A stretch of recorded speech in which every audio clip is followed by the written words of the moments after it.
And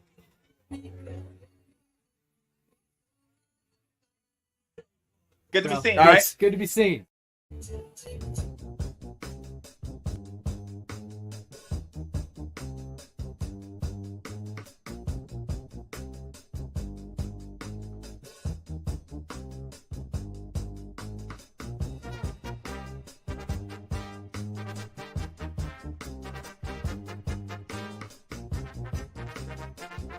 Come on with it, baby!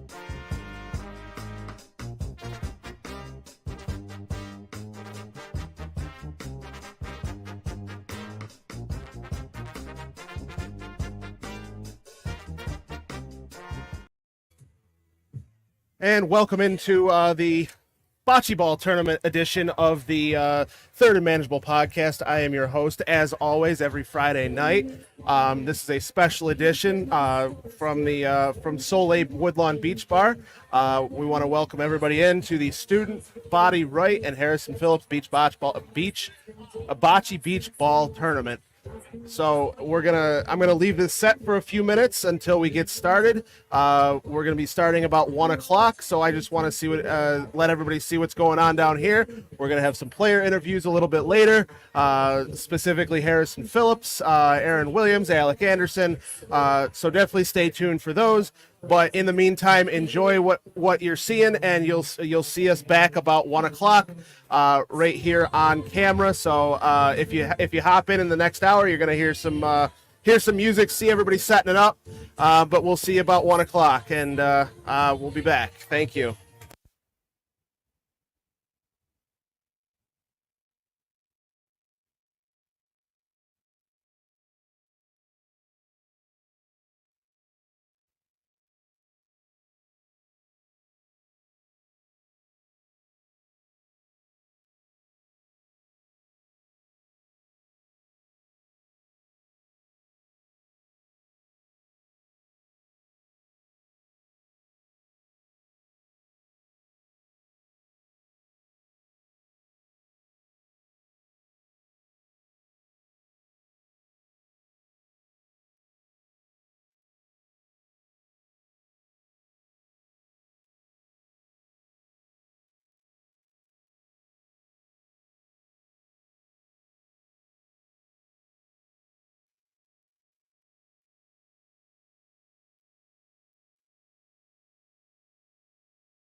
All right, guys. Well, I said we'd be back around 1 o'clock, but we do actually have a special guest right now.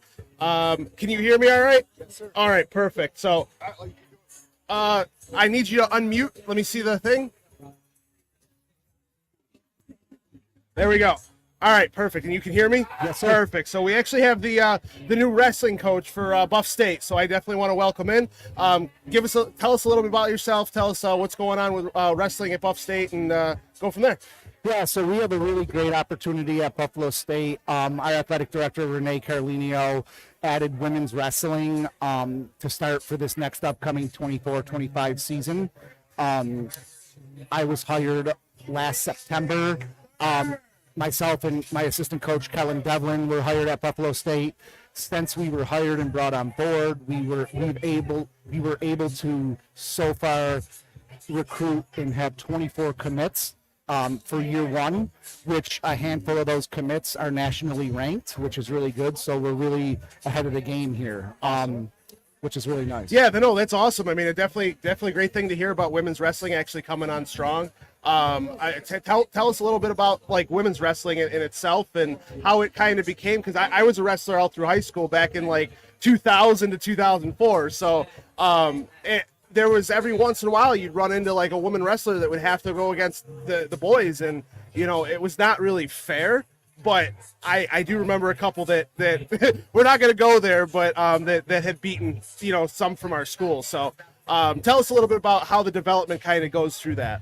So, women's wrestling has really evolved over the last, 20 years or so. So back, I graduated in 2000. So back when I was wrestling coming through the mid 90s, you would see a female wrestler here and there. And, there was a couple good ones, one from Attica that was at a lighter weight. And then as you got into the early 2000s, like 2007-ish area, you had Caroline Slabersky from Fredonia. Mm-hmm. And they were really pioneers in the sport because they never had, a full-fledged women's wrestling division to compete in. So they were competing against the boys the entire time.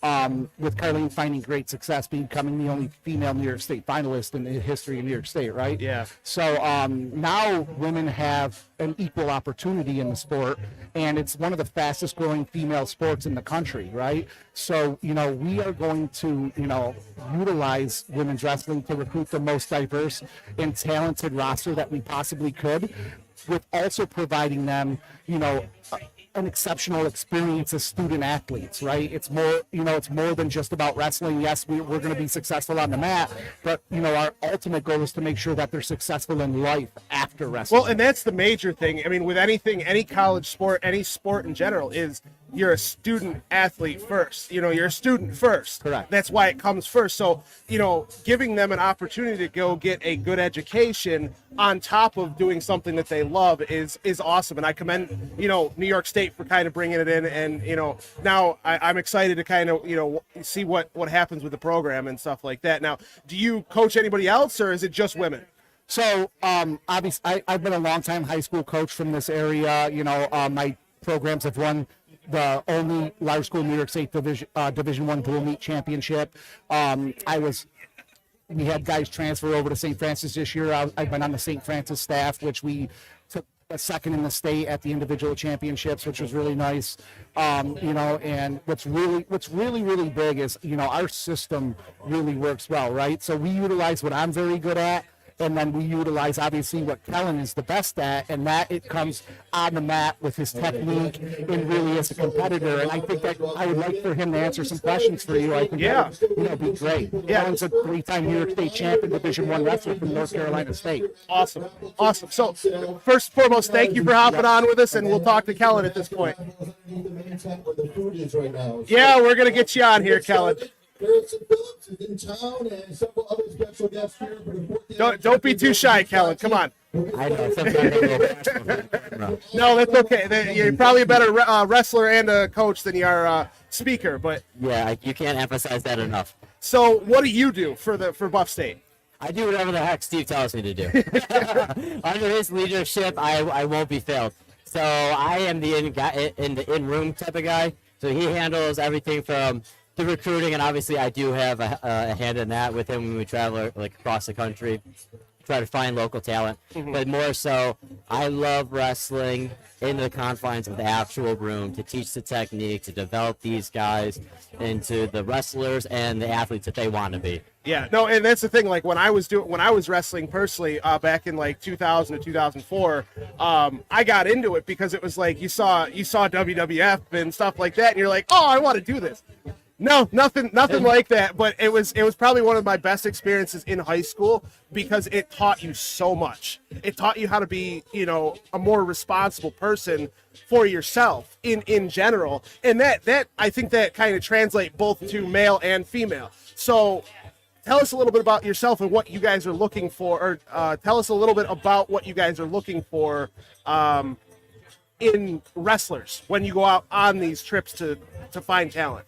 Yeah, so when we go to recruit somebody, we're looking to recruit a student athlete that kind of has, who doesn't have a ceiling for them. In fact, as they want to get better as a wrestler, somebody that is willing to be coached to be a better person, to be a better student, and somebody that that you can develop and is willing to. So someone that you just think under your guidance, and if you can direct them in the right role, someone that is able, like I said, to be coached and help them to achieve their goals in any way. Yeah. So we just are trying to provide that opportunity for the right individuals. Awesome. And last thing, I know you were at the scholarship dinner, correct? Absolutely. Yeah. I was there as well. What did you think of that first and foremost? That was a great event. I actually had such a ball. I highly encourage everyone just to attend it, try to find recipients that are going and buy some tickets because it's a fun time. It's a long night that goes by so quick, and it's 2.5 hours of recognizing local talent and past talent, future talents, past recipient award winners. But it's a really fun time, and that scholarship foundation is something truly special for the area. No, absolutely, and truly, what does something like that DiPaolos does mean to the area? Oh, it means giving back to those people that want to achieve their goals. Honestly, I'm an Ilio recipient award winner in 2016, and without that scholarship fund to set me up for my future at NC State, man, it speaks volumes that I couldn't have done a lot of things without that back and that local support. And it's like everyone once said, Mr. Dennis said that the larger you get, the more you give back.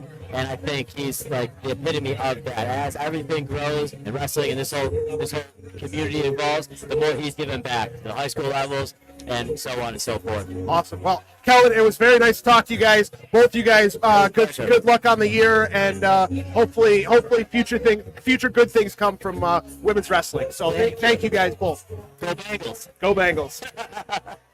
Well, guys, we're still got about a half an hour until the start of the bocce ball tournament. So I'm going to take a little bit more of a break here, and we'll definitely be back in about half an hour, maybe 20 minutes, 25 minutes. Thank you guys so much. And we want to thank Kellen and the future coaches of the Buff State Bengals.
your ugly mugs, depending on who you are. But it's great. Yesterday we had my Harrison's Playmaker Camp. 200 plus individuals with developmental differences and special needs.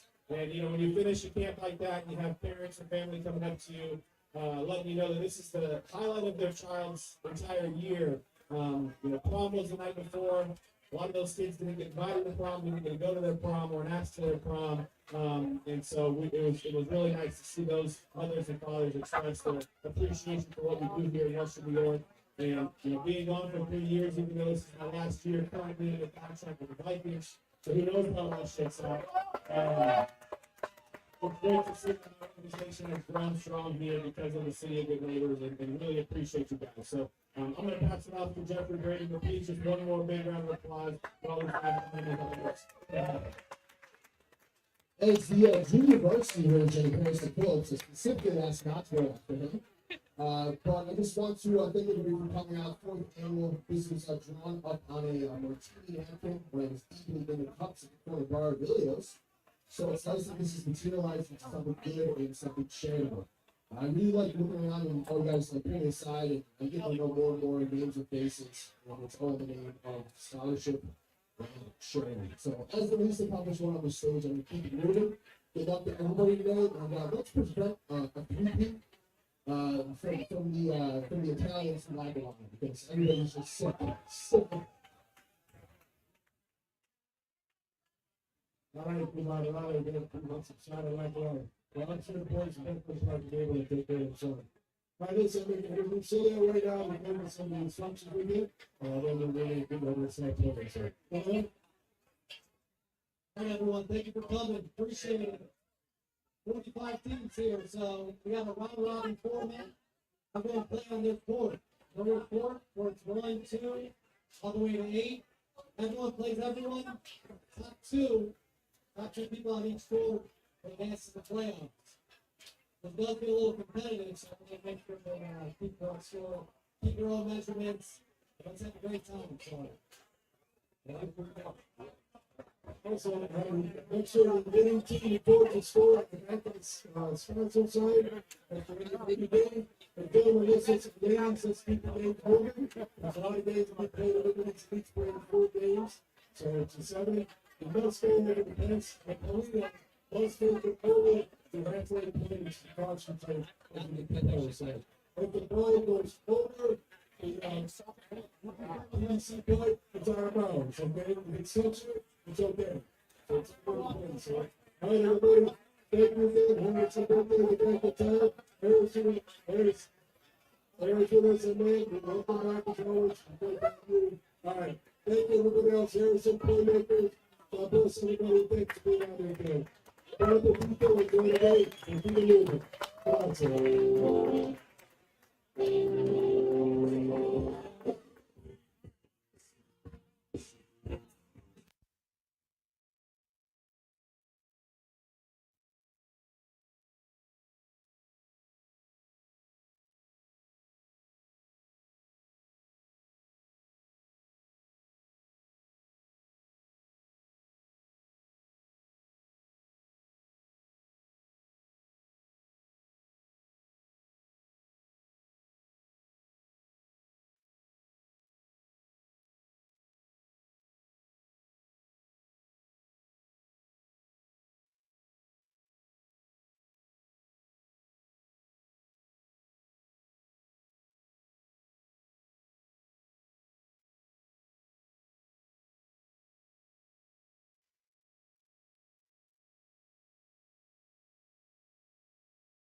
All right. I want to thank everybody for joining us here today at the Student Body Right and Harrison Phillips Beach Bocce Ball Tournament. I'm glad you guys are getting to see some of the action here today.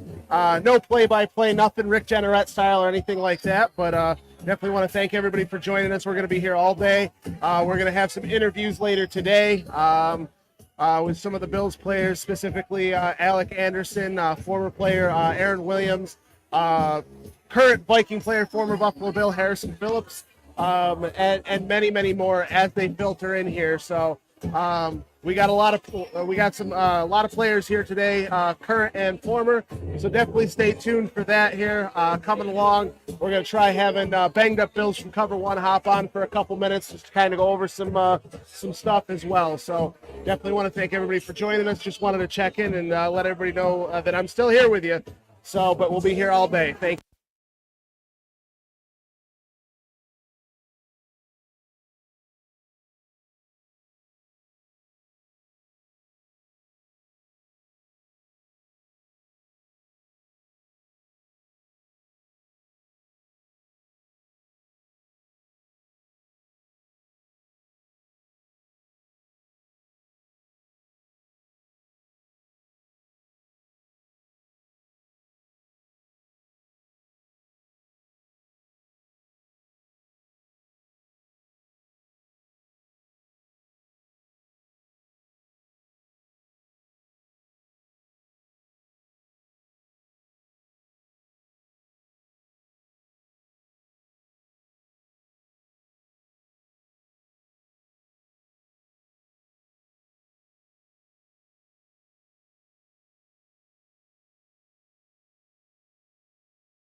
All right, and like I said, we're going to have the interview starting right now.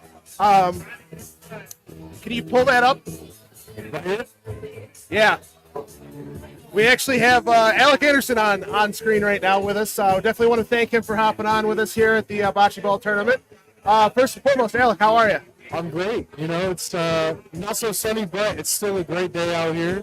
Fun time out here. Going to play some bocce ball, so I'm excited. You got a team this year?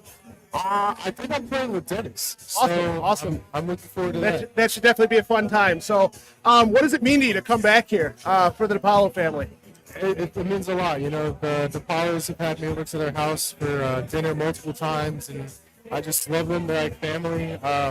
Coming from California, I know it's hard coming from the opposite side of the country, and so being able to be here and have that family environment is great for me because my family is such a big part of it for me at home. So having that out here is just, it makes the transition easy. That's awesome, and that kind of seems to be like a theme that I hear from everybody. Like I talked to Eric Wood, and he said the same thing. When he broke his leg, they took care of him, and basically all food. He didn't have to worry about Yes. didn't have to worry about a thing. 1,000%. When you go over there, you do not have to worry about going hungry ever. What's your favorite thing there?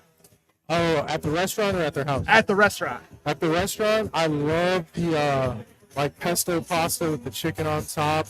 That is awesome. I'll do that with 2 side orders of the sausage.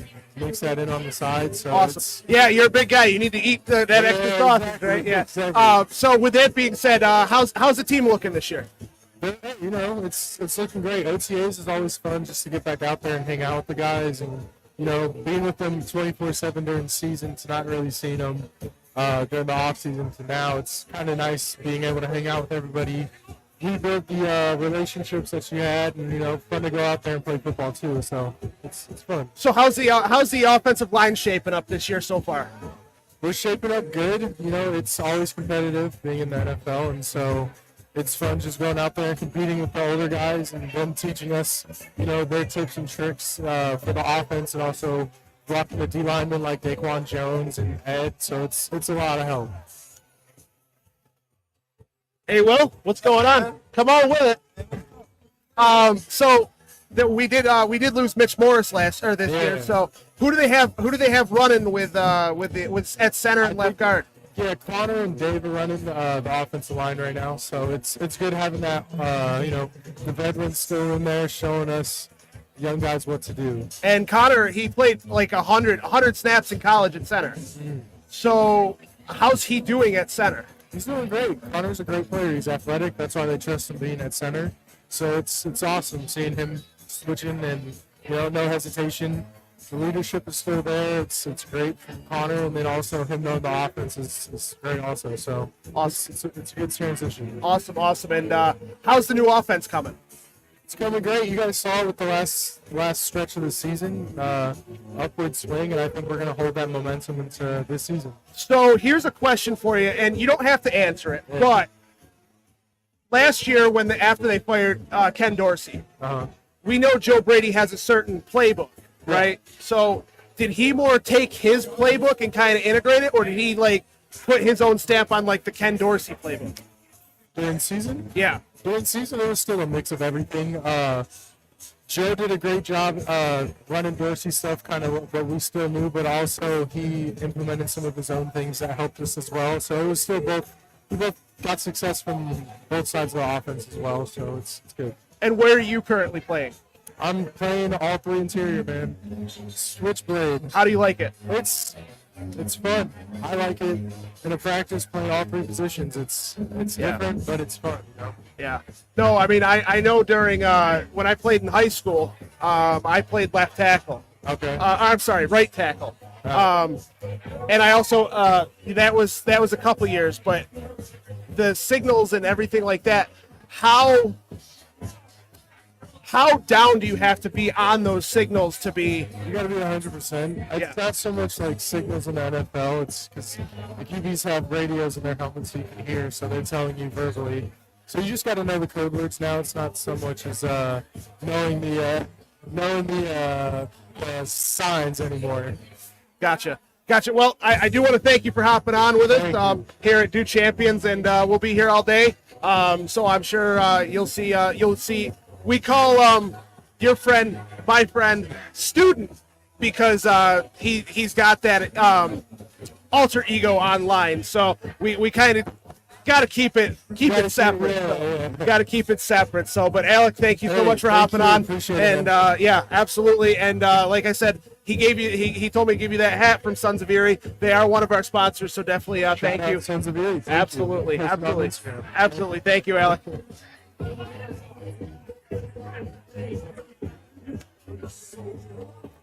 So that was Alec Anderson, and again, we are going to be having more interviews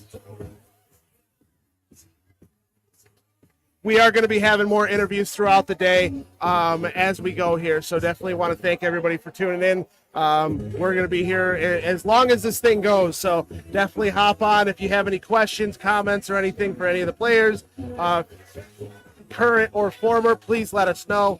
And we are going to have a special guest here a little bit later. So thank you guys. We'll be back in a little bit.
All right, and like I said, we're going to be coming at you with some interviews all day today. So at this point, we actually have Quentin Morris on screen with us here.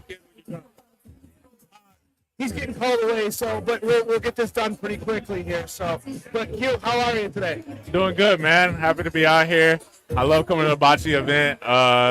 This is probably my third year coming. I really didn't know what bocce was until I got here, but I'm telling you, ever since I came and played, like I've been locked into it. I've been trying to I didn't buy a set and everything. So. It gets competitive, doesn't it? Oh, real competitive out here. Yeah. So real quick, what does the DiPaolos family mean to you? Say again? What does the DiPaolos family mean to you? Oh, they mean everything, bro. They're just real close, real like family oriented. They've always took care of us and the boys. So it's just good coming out here and kind of showing love back and being around them, man. They're good people. Absolutely. So real quick, transition to a little football. Like, how's it going with the team so far? Oh, it's been good. I mean, as we know, like off season was a little crazy. Lost a lot of familiar faces. So there's a lot of young guys in there, a lot of new faces. So really just trying to build that team chemistry and get close with everybody because again, there's just so many new faces in there. Yeah, I mean, for somebody like yourself in the receiver tight end, how does it feel to lose somebody like a Stephon Diggs? Oh, I mean, at the end of the day, anytime you lose a player like that, you definitely feel it. But I mean, it's kind of the nature of the business. I'm still kind of young, but kind of learning that guys will be here one day and then they'll be somewhere else the next. But you kind of just gotta keep moving along, Yeah, and I mean, in my business, I watch a lot of like interviews with like Brandon Sean McDermott or anything like that. And he even said the other day that he just, not getting anything else, but he just wanted to get the contract off. And that's kind of the business side of it. But going to the more on the field stuff, how is the transition of Joe Brady offense working for you? Oh, it's been good. I mean, he's definitely implementing new stuff, but at the same time, kind of not changing too much stuff because, I mean, we've built like a lot over the years and, so it kind of would be crazy just to change everything, but he's like implementing new stuff. So there's been, a few new things here and there that we kind of have to adjust to, but change is good. So as far as the new yeah. Another one. What's it? What's up, bro? Hey, first of all, I was gonna ask the players. Upcoming season, training camp's busy. What's like one of the things you're looking forward to as far as like home games? Like what gives you that feeling when you walk out that stadium? Man, just that energy, just seeing it at the beginning of the season, obviously it's not really snowing, but even whenever it gets cold, just walking out there and seeing like, dang, y'all really packed it in and it's like 20 degrees out here. Especially those night games. My favorite ones are the night home game where the lights go out and you got that red ring just going around with the heat lamps just going around the stadium. It just gives me chills coming out the tunnel, man. It's just really exciting and hearing that, hey. I'm telling you, man, goosebumps. I love that. And I know we talk about, we always talk about your expectations and what your goals are for as a team-wise, but for you personally, what do you expect from yourself to come out of this year? What kind of goals do you want to hit? What can the fans expect from you this year? I mean, I'm kind of in a position right now where, I'm just kind of finding my role. So whatever the, team needs, like whether it's special teams and whenever I do get it in on tight end and stuff and get those reps, just looking to, make the most of my opportunities, man, and help my team in any way we can. I think the fans want to know, like, they want to get the inside of what we go through. So what are some of the rituals you do before a game that people don't know about that you can be like, that could be kind of fascinating for outside viewers? I probably wouldn't say I do anything too, like, out of the ordinary. I'm definitely going to throw the headphones on, get in my little zone. My family usually makes it to all the home games, so I'll usually go home, chill with them before the game. Then I'll head over to the stadium, and it's always so much traffic. I just turn on the hazard lights, and I just drive on the side of the road. And if I run into any issues, I'll just roll the window down like, hey, I just want to play. What are you bumping to? What's the main choice of song? What's that number one that can really get you going? Number one?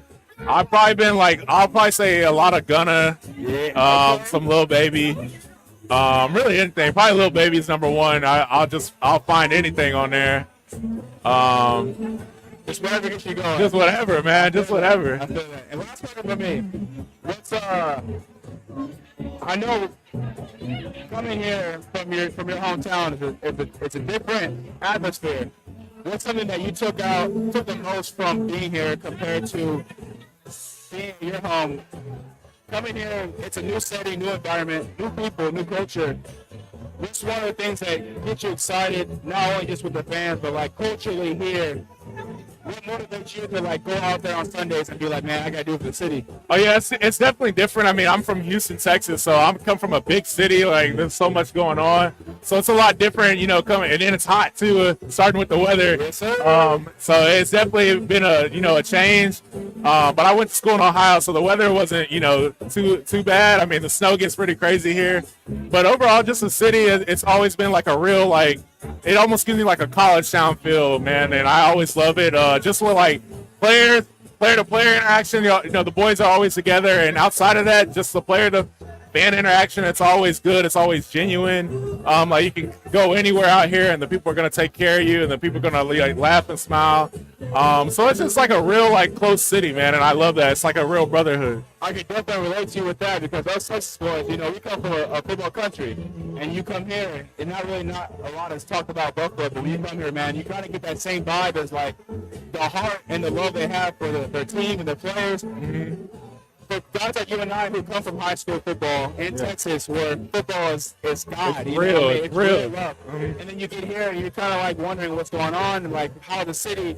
And then you see the tailgates, and you're like, damn, this is like back Yeah, home. it's just, you know what it's I'm just saying? like home. Isn't it feel great to like come in a place where football is everything, and you come to a new atmosphere where you don't know what's going on, but you know one thing, that the fans love the game, they love their Bills, they love the game of football. Is there something that motivates you more than obviously representing for your family, representing for yourself? Is there some type of influence when you come here, you see the fans, they go crazy for you, to just like do more on Sunday, not only on Sunday, just like while you're here through the whole period of time of having that Bills jersey on you? Oh yeah, definitely. I mean, just like, again, like I said, with it being a college town and like the player-to-fan interaction being like so close and so tight, and you know, I've been doing a lot in the community and stuff, being around everybody. So you just kind of get that sense, and then just kind of seeing the history over the years. Back then, the 4 Super Bowls, and you know, we couldn't get one, and then obviously these past few years being so close, but yet so far away. I mean, the city's just really deserving, man. So I would, you know, do anything just to be able to, you know, help contribute and bring one to the city. And I just know this place is gonna erupt. Hey, I will say this, but I gotta go play my bocce. You do that, we're a hometown here for life here in Buffalo. We're gonna love you regardless. Once the bill, always the bill. It's great chatting with you, my guy. Good luck to you this season, and go Bills, man. Yes, sir, baby. Go Bills. All right, baby. Oh, good talk, yeah. All right, I have a couple more questions for you, Kim. So, first and foremost, what is it like catching a ball from Josh Allen? Somebody with that strong of an arm that. Oh yeah, there's definitely times, especially like in those little windows, where he's gonna put some heat on it. And you know, it can sting a little, especially, you know, it gets cold here, so like your hands are frozen and stuff. The ball's like extra hard. But other than that, like, you know, he's a quarterback. He puts good touch on it and stuff. But I mean, he's the truth. And just being in practice, like the other day, I saw something in OTAs, and I'm just like, man, he's special. So what do you expect out of the offense this year? I think something that's kind of been being preached by Joe Brady, man. Just everybody eats. You know, a lot of guys, a lot of new faces, a lot of guys that kind of have that unselfish mindset that, hey, like, we're going to do whatever to spread the ball around. You know, we got weapons all over the field, and I think that's going to help us, you know, reach our goals just with that ball being spread. And two more. So first one is you caught that touchdown pass last year in the Giants game, correct? How did you catch that between the two guys, and how the heck did Josh Allen put that in there? Again, like I said, Josh is special. I mean, again, this is something I get to, you know, I have the privilege of seeing every day in practice, and just him making something happen. You know, I'm just grateful for the opportunity that he trusted me in that situation. So, crazy thing about that play is, a couple plays before that, I had sprained had a high ankle sprain. So they had asked me on the sideline, like, "Are you good to go?" I'm like, I'm going back out there.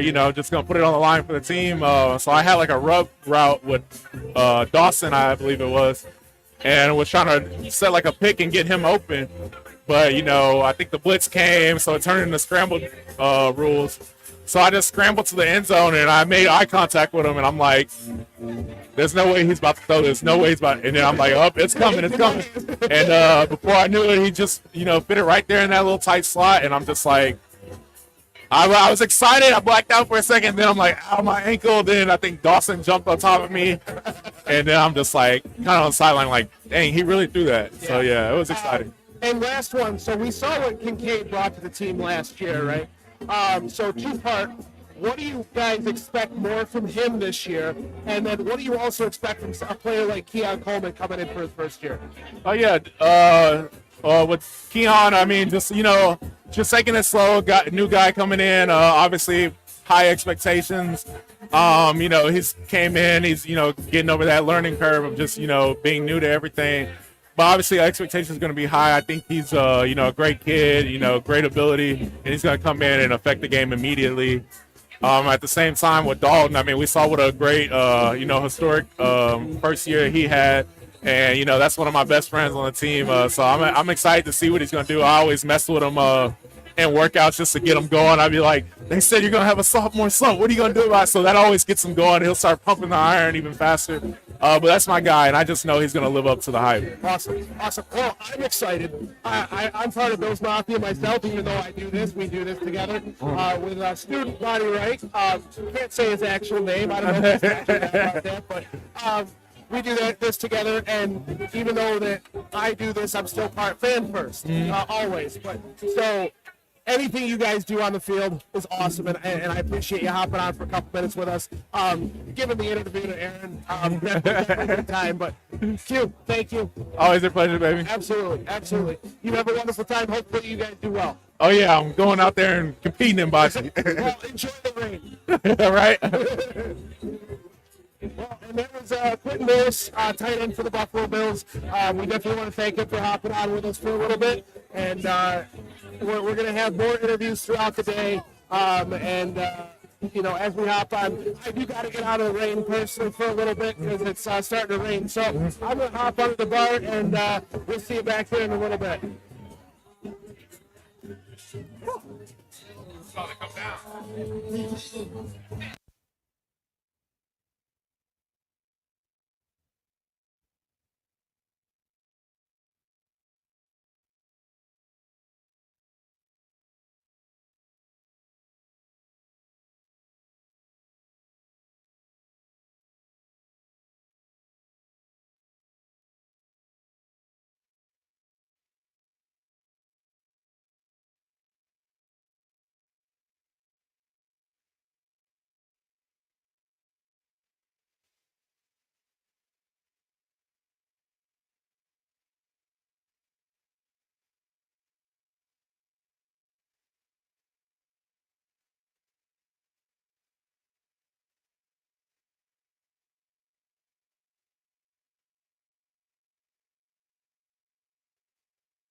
Oh, and I actually have another interview here. I will let him tell you what he does. He actually is a part of UB football. So I want to welcome in at this point Aaron Stang. We actually had his brother on to announce the Porch Fest a couple weeks ago. So we definitely want to thank him for hopping on with us for a couple minutes. Can you hear me all right? A little bit. Okay.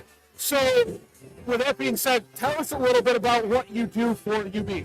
Yeah, so I'm our senior associate AD for Championship Resources. So I'm our sport administrator for our football program, our softball program. I oversee all of our student athlete support, so academics, student athlete development, and I recently just started our NIL programming as well. Awesome, and that's actually one of the things that I wanted to talk to you about. So how do you feel about like NIL stuff going on in college football at this point? I've always been a big proponent of paying players because they can't just go out and get another job to kind of, supplement themselves in college. So a lot of them would have to eat, ramen and that type of stuff and not really get the nutrition that they had unless they're going to the mess hall or anything like that. So how do you feel about NIL deals specifically? Yeah, it's an interesting world that we're in right now, and obviously things are changing day by day, especially with last week and the new rules that came out that NIL can move in-house, and now there's going to be different revenue sharing and whatnot. So it's the new age of college athletics, and we just need to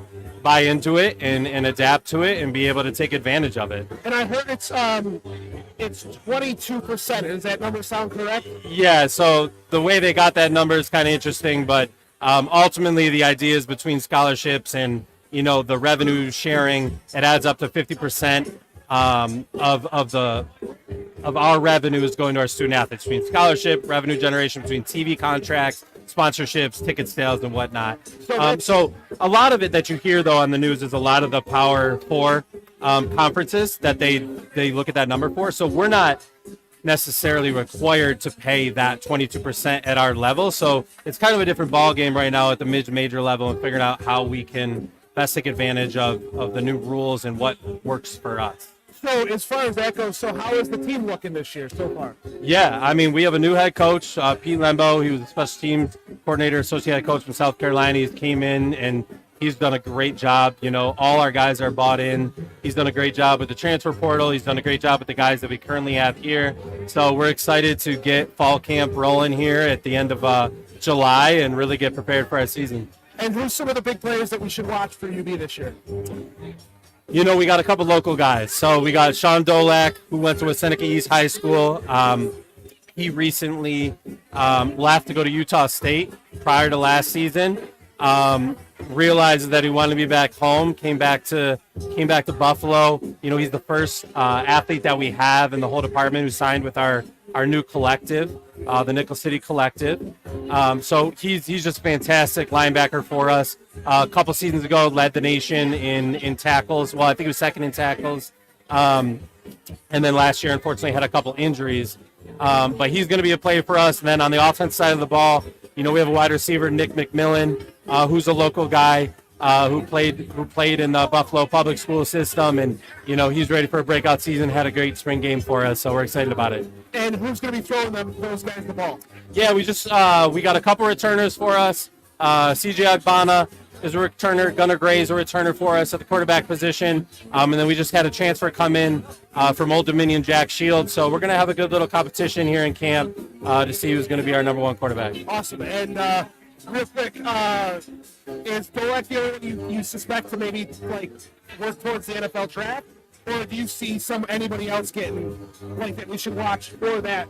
Yeah, no, I think we got a lot of players, and you saw it with Jared Patterson a couple years ago, Malcolm Kuntz a couple years ago. A lot of players that once they get their opportunity, they can really take advantage of, expand on it. So awesome. I think we got some players, we got some good competition. We're gonna open up at Lafayette on a Thursday night, and then we're gonna head down to Missouri for a night game. So they're gonna be able to play some good competition here right off the bat and really showcase their skills. Awesome. Well, Aaron, thank you for hopping on, and we're looking forward to UB football. Thanks, man. Appreciate it, man. Absolutely. Yeah.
All right, all right. I just want to hop on and say thank you to all the viewers so far that have turned out to watch the Bocce Ball Tournament, the Student Body Right and Harrison Phillips Bocce Ball Tournament down at Solway Woodlawn Beach Bar.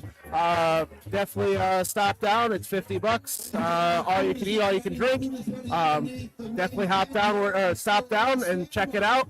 We're here all day. So we've already had some good interviews. We had Quentin Morris, we had Alec Anderson on. Aaron Williams did a little bit of interviewing with Quentin Morris. So definitely check that out. This will be live. This will be live for replay after the bocce ball today. So definitely check that out on YouTube.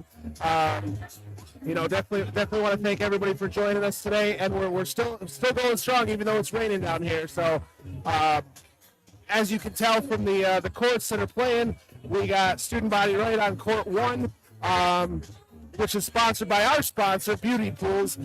Just want to let everybody know we are sponsored by Ilio DiPaolos, Sons of Erie, Hamburg Brewing, and Beauty Pools. And you can check us out at Do Champions on Twitter, at Do Champions on YouTube. Definitely check out our TikTok, and we're gonna have a lot of great stuff coming forward. And we look forward to having a couple of other interviews today. Definitely gonna have Harrison Phillips hop on for a little bit.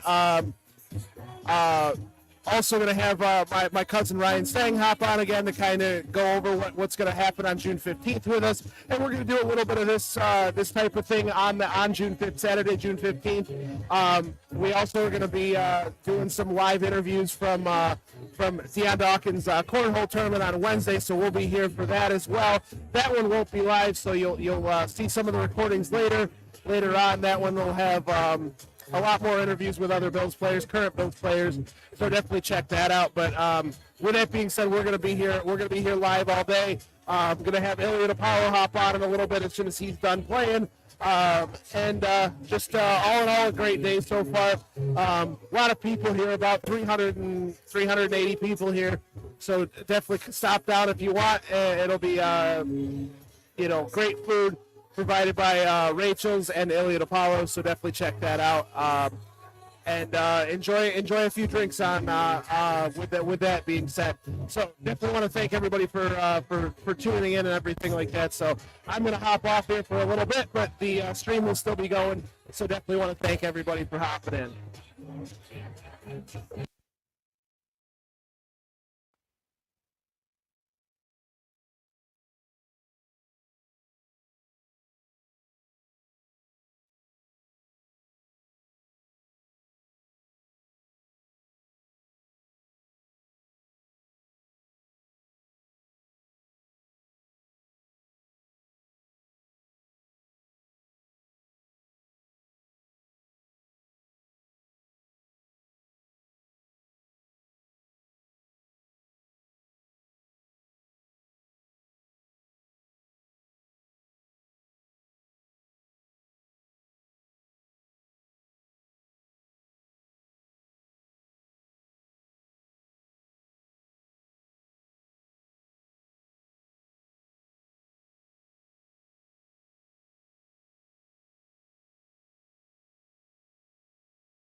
Gentlemen, how are you tonight?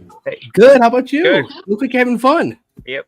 Yeah, it's a lot of fun except for the rain. So I just wanted to welcome you guys in here. I took down the bocce ball tournament for a second so we can get all you guys on screen here.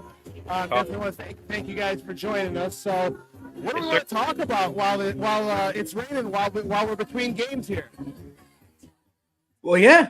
First of all, Tommy, do you want to tell everybody what you do for Do Champions? Yes, I'm the social media handler for Do Champions, so I do all the posts, and so I'm the guy that does all the posts for Do Champions. Yeah. No, and you're doing a great job with that. And can you tell everybody what we can expect to see in the upcoming future with some posts? The future posts, I have in mind that I want to do a team captains who we all think is going to be the team captains for the team this year. Maybe surprise cuts, up and comers, like who's going to stand out in the season, stuff like that. Okay.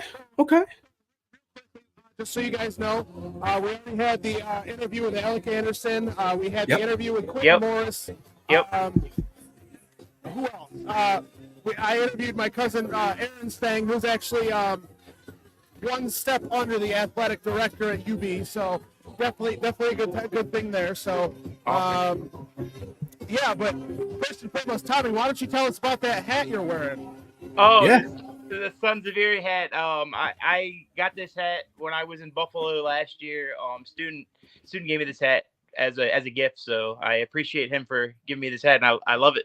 I wear it to work every day. Real quickly, our sponsors for the podcast, Third Manageable Podcast, is Ilio DiPaolos, Sons of Erie, Hamburg Brewing, and Beauty Pools. Definitely check all them out. Ilio DiPaolos, especially down there. The scholarship fund is what this bocce ball tournament is for. That and Harrison's Playmakers. So we still have a few interviews to come for you, and a very special guest here later on. So definitely excited about that. So, but what are your guys' takeaways right now for who you think that's going to be some sleeper guys on the team, some of the guys that you guys were thinking of? You go ahead first, Pat. Pat, you're muted. You're muted, Pat. Okay, we good now? Yep, second week in a row. So yeah, I think Chase Claypool makes the roster. I think Jamarcus Ingram makes the roster as a guy who can play safety and corner. I also do see us maybe keeping Frank Gore Jr. over a guy like Ty Johnson potentially, depending how well Frank Gore Jr. performs in camp. Do you think that because of the relationship between Brandon Beane and Frank Gore? I think that's potentially why. Because, I mean, Frank Gore's a pretty heavy influence. He told his son to go to Buffalo. He loves the program here. I mean, obviously, we know Frank Gore is going to retire. Well, he's going to be, when he goes into the Hall of Fame, it's going to be his career in San Francisco. For him to say he loves the program here in Buffalo and he was here, only 2 years? It's a lot. So, yeah, I mean, for him to say he loves the program after being here 2 years really speaks volume. Right. He's one of my main guys I had making the roster this year. I think he's going to outperform in OTAs and in training camp. I think he's going to be a guy that fans are going to love, and I think he's going to be a keeper for this team.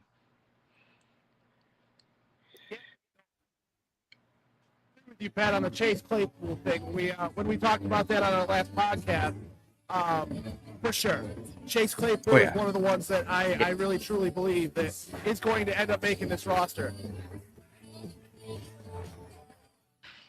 All right, guys, I will be right back. You're muted. Oh. I'll be right back, you guys. I'm going to switch everything around here, and you guys take over the show from here. Okay. All right, yeah. Totally fine. Yeah, so Tommy, looking at a guy like Chase Claypool, obviously his career in Chicago was not the best. He had the final years in Pittsburgh, which were not bad. He had 800 receiving yards, a couple touchdowns. What do you think a guy like Chase Claypool could bring to an offense, and especially his production with Josh Allen? I think red zone presence would be a big thing for me. Like, I think he's going to be a big contributor in the red zone, a guy that Josh can look and he'll be there, and he can jump, get the jump balls, catch the ball, get the touchdowns. I think he'll be a good guy in the red zone for Josh that'll help the offense evolve. And and another thing, I think he'll stretch the field and be a field stretcher for Josh too, and get the jump balls. How do you feel about that? I agree with you. No, yeah, I agree with you. I mean, looking at last year, we struggled in the red zone when we did not have Josh Allen running it in. Mhm. To now have guys like Marcus Valdez-Scantling, who's 6'4", guys like Chase Claypool, who's 6'4", 6'5", Kincaid 6'5", Knox is like 6'4". Mhm. Justin Shorter, I believe, is up there too, and so is Keon Coleman. Keon Coleman plays true to his size as well. To have all these guys now, not including Josh Allen, to run you over. Right. All these guys in the red zone now who are now fields who can stretch the field in MVS and be a deep threat, and in the red zone. It's good. Now, if we're second, third and goal at the 2, chuck it up to one of them. I mean, chances are they're taller than whoever will be guarding them. 100%. So I like it a lot. And like Brady's been preaching in these OTAs, it's everybody's going to eat, and I love that from this team. I feel like if everybody eats, I feel like this team is going to evolve on offense. Like, I agree. Everyone each thing. It's going to be good for this, and it's going to be good for Josh. I think in a way. I agree 1,000%. I think this year, like I think our receivers. I mean, they might not be as good, but I feel like this group overall will be better than it was last year. Yeah, let's talk about that a little bit because I know me, Matt, and Student have gone over that a couple weeks ago. Mm-hmm. Who exactly are we losing outside of Stephon Diggs? Trent Sherfield and Deontay Hardy were no-shows all year. Pretty much, yeah, they weren't. I mean, Hardy was good in the return game, but we could fill that with Daquan Hardy, who we just brought in. Hardy, Hardy can take over that role. I mean, but yeah, like you were saying, like none of those guys last year, those 4th, 5th, 6th receivers, they really didn't show up for this offense. Yeah, no, they did not. I mean, and I saw a tweet the other day where I believe it was yesterday. In the last final 10 games for the Buffalo Bills, Stephon Diggs only had 1 touchdown. Gabe Davis had 2. Josh Allen had 29. So who exactly are we losing? Because I mean, down the stretch and in the playoffs when we had to win out, it was not Stephon Diggs and Gabe Davis. Right. It was guys like Shakir and Kincaid and Cook and Josh Allen who were carrying the offense. Right. And I think you're right. I mean, like, who are we losing? I feel like the guys we got in now, I think it's just going to open up our offense even more. I mean, there's so many dynamics to our offense. I mean, we got Curtis Samuel. He could run different directions. I mean, like I said, we got field stretchers and MVS, Chase Claypool, Coleman. I mean, like I don't really think we're losing much. I mean, I think this is going to be a better set of receivers for Josh this year, I think. I agree. And, I know a lot of people are worried about MVS's hands. Right. But Gabe Davis' hands were not the best either. So, again, what exactly are we losing? We're not downgrading anywhere. And plus, we're getting a guy who's consistent in the playoffs in MVS. Oh, 100%. Yeah, I was going to say that too. Like, this is the guy that, like, lives for the playoffs. Like, he makes plays in the playoffs when you need him to make plays. So, MVS, I mean, I welcome him to the team, and I hope he can produce in the playoffs for us. Oh yeah, I hope so too. I know. Speaking of the playoffs, I saw a video say like, "Oh, if the Bills make the playoffs, Josh Allen should win MVP because they have no talent." Right? Really? I mean, down the stretch, it was the young guys who were carrying the load for this Bills offense. 100%. And like I said, you're going to see a more evolved James Cook, and I think a more evolved Dalton Kincaid in this offense too. That's going to be very explosive for this Bills offense. Oh, I agree, 1,000%. And plus, with another year of continuity in the offensive line, besides Mitch Morse, obviously. Right. Yeah. A younger offensive line, man, that does wonders. But I mean, I think who's starting at center? What's his name again? Connor McGovern. Yeah, McGovern. I think like Alec Anderson said, like he's doing very well in OTAs, and he brings leadership to this team. So I'm looking forward to Connor McGovern at center this year too. So yeah, so am I. I mean, to hear from Alec Anderson earlier today. Oh yeah, and not to speak of, what if a guy like Cedric Van Pran-Granger out of the tackle? I mean, I'm sorry, the center that we took in the fourth round. Fourth round. I think it's Yes, fourth in the fourth round from out of Georgia, Yeah. a guy who has not allowed a lot of sacks in his professional career. round. What if he beats out Connor McGovern at center? We move McGovern back to guard. I mean, Well, that would be a steal in the draft if that happens. Then I'm like I said, if he can win the job, I'm all for it. And you take McGovern back to guard where he's more familiar with, and then if that happens, then let's go. Our O line will be set. I mean, right? I like it. So Especially with Aaron Cromer. Yeah, at the helm. Cromer's a really good O line coach too. So yeah, he is. We have a gem at coach. So shout out to Cromer. Hey, shout out to Aaron Cromer. And another thing I wanted to touch on, Tommy, was what Quentin Morris said earlier with Matt about that touchdown against the Giants. Oh, yeah. Oh, he's not going to throw it. He's not going to throw it. Oh, my goodness, he's throwing it. It's coming at me. That just made the play. Yeah, he made the play. He came out big, which actually led to us winning that game, if I remember correctly. That was huge. Yeah, I think that was it was almost the game winner, wasn't it? If I'm not Yep, mistaken. because then Taryn got the stop. Yep. On defense. So yeah, that was an awesome play for Q, and I hope he can make many more of those this coming season with the Bills. I hope so too, man. Especially in 12. If we want to run 12 personnel, 22 personnel, whatever we may want to run. I think Quentin Morris is a weapon. He's a guy who can play special teams. Yep. He's a guy who I'm pretty sure he's kind of like Reggie Gilliam. Just put him anywhere, he will succeed. 100%. Yep. So, put him anywhere, he'll make a play for Josh, I think. Oh yeah, he will. He always has a big touchdown in big games in primetime. Look at 2 years ago against Miami when we won the division at home. Dolphin fans, yes, we still run the East. Yep.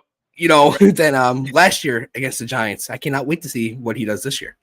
100%. Man, I'm looking forward to it too. I got a question for you, Pat. Who's the guy on defense you think is going to stand out this year? Dwayne Carter. Dwayne Carter. Okay. Because I know they're talking about him in OTAs and the fact that he was clapping Will Clapp, as Whittle 2K said, host of the Coast to Coast podcast here only on the Do Champions Media Network. Shout out to Dwayne. Yeah, shout out to Whittle and Brian. And They're doing Brian. big Brian yep. They do an amazing job. Yeah, they are. But I mean, a guy like Dwayne Carter, I mean, he's a locker room guy. He's a leader. I believe he was a captain 2 out of the 3 years he was at Duke. So having that on the defensive line and plus his intensity, because they said he was standing out at camp. Yeah. So I think it's a guy who's gonna look good on that D line too, Pat. I think that's a guy too that I think that's going to be a well-known draft pick from Brandon Bean that's going to stand out, and he's gonna ball out for the Buffalo Bills. I think so too. I can always see him right next to Ed Oliver or Daquan Jones. Oh yeah, that'll be nasty on that interior D line. Oh yeah. A guy I'm looking for, I think, to make another stride. I was high on him all last year, and I'm still going to stay high on him. It's going to be Christian Benford. I think he's going to take that next step as cornerback 1 or 2. I think it could be him and Kyer to be our cornerbacks, and I think having them take that next step, I think it'll be a big stride for our cornerback room. Oh, I agree, especially with having a veteran like Rasul Douglas still there. Yeah, Douglas, yeah. Taron Johnson, who I believe will be one of the team captains. To have those guys still here and Benford continuing to grow. Yeah. I just wonder, with our new defensive backs coach being more of a man scheme. Yeah. Benford's more of a zone guy, a zone corner. I wonder where will he fit on this defense, or does a guy like Kyer Elam, because I know Matt said it last week, that he thinks Kyer Elam's going to jump Christian Benford. Oh, okay. Because of the man principles on defense. But I mean, it's a good problem to have when you're this talented on defense. It's a good problem. It's a very good problem to have. I mean, we'll see. I mean, but the strides that Benford, I still think like he could probably play zone, and I think he could play man. I mean, I think he could step up to wherever the Bills need him on defense to, where he can make plays, because he showed out last year that he is a legit corner in this league, I think. So I'm very high on Christian Benford. Wait, so am I, because I mean, I look at it too of the play last year, week 18 against Miami. Yeah. That interception looked like it was in man.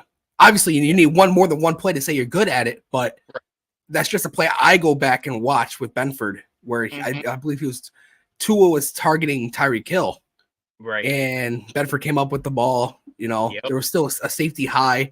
he had the safety help, but he did not need the safety help on that play. Right. And I think he had high coverage grade last year, didn't he too? Didn't Christian Bedford have a high coverage grade? I believe so. I believe all three of our corners were in the top 20 per PFF. Okay, awesome. Yeah.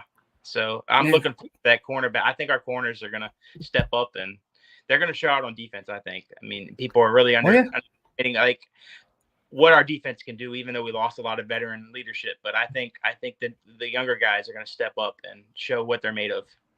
Oh, I agree. Because, I mean, I look at, now we got robbed last year of watching Matt Milano and Terrell Bernard play a whole year together. Oh, yeah. Terrell Bernard played like an all-pro. He put up all-pro numbers. He had 6.5 sacks, by the way. I found that out the other day. I was shocked. That's amazing. That's the same amount of sacks as AJ Epinesa. So, and AJ Epinesa is, very good edge rusher. Mm-hmm. So, I mean, being able to see those two together, Von Miller in a full normal offseason in his training and everything.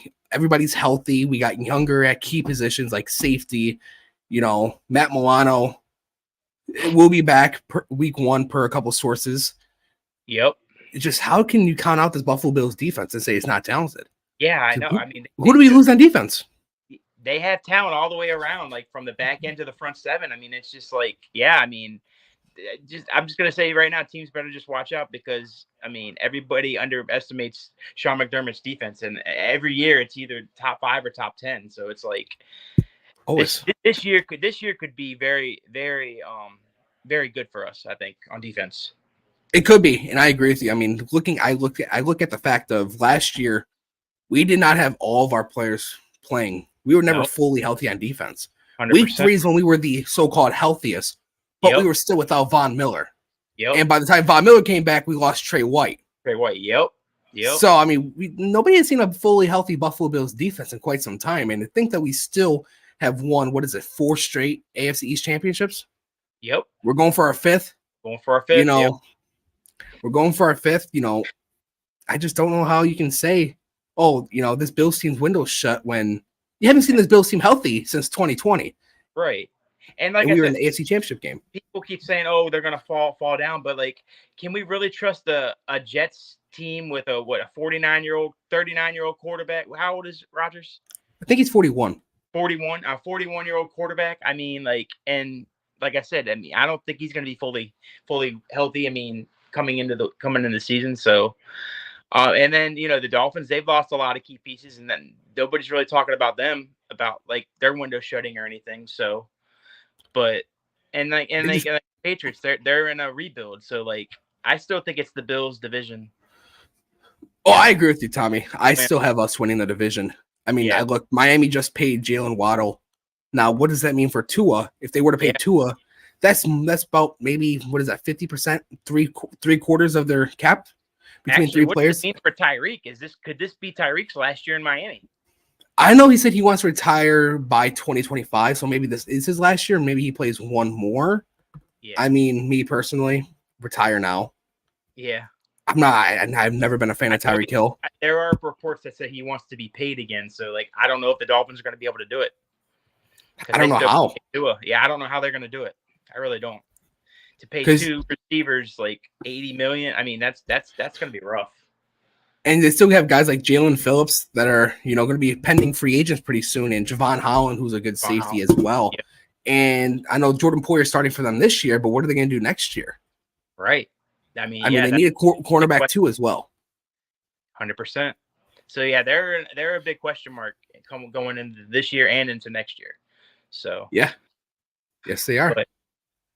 But yeah, let's see what we have going on at the Bocce Tournament here. Oh yeah.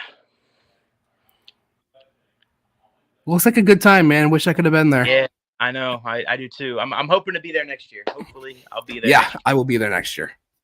That's for sure. I'll make sure I have enough PTO. Matt was saying it's all you can eat and drink for $50. That's a pretty damn good deal for to be out there. Oh yeah, and I know there's a lot of current and past Buffalo Bills there currently. Like Aaron Williams, who interviewed Quentin Morris earlier. That was awesome to see. He's looking to have a good time. He's always. Oh yeah, come on with it. Yep, come on with it. Love it.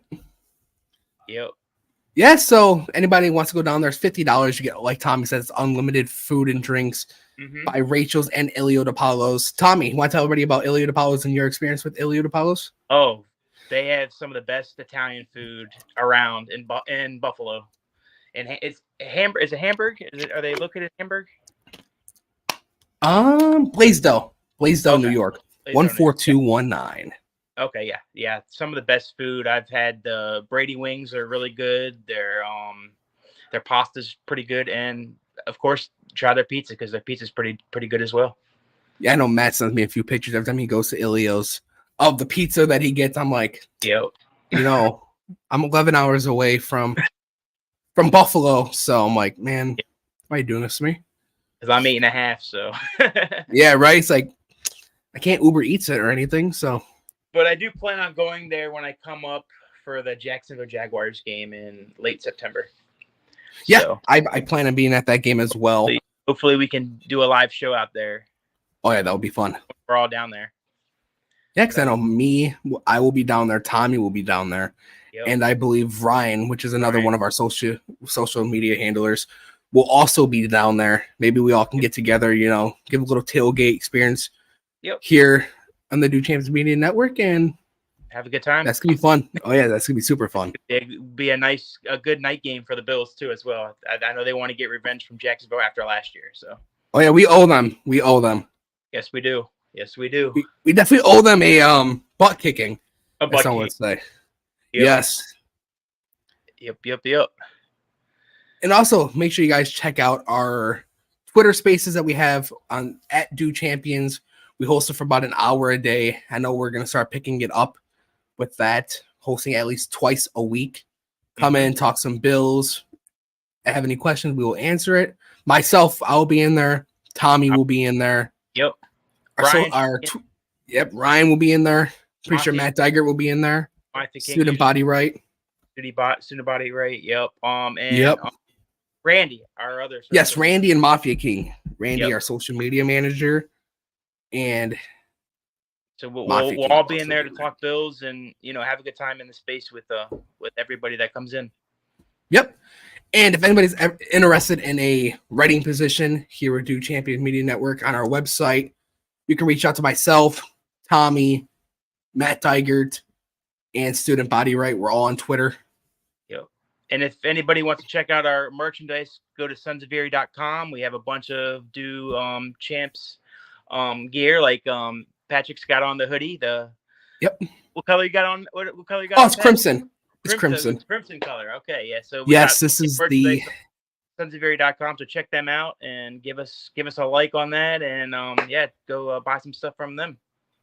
Yep, and we are currently getting a live dance show here at the Bocce Tournament. They're having a good time. It looks like a blast. Looks like a blast. That's awesome.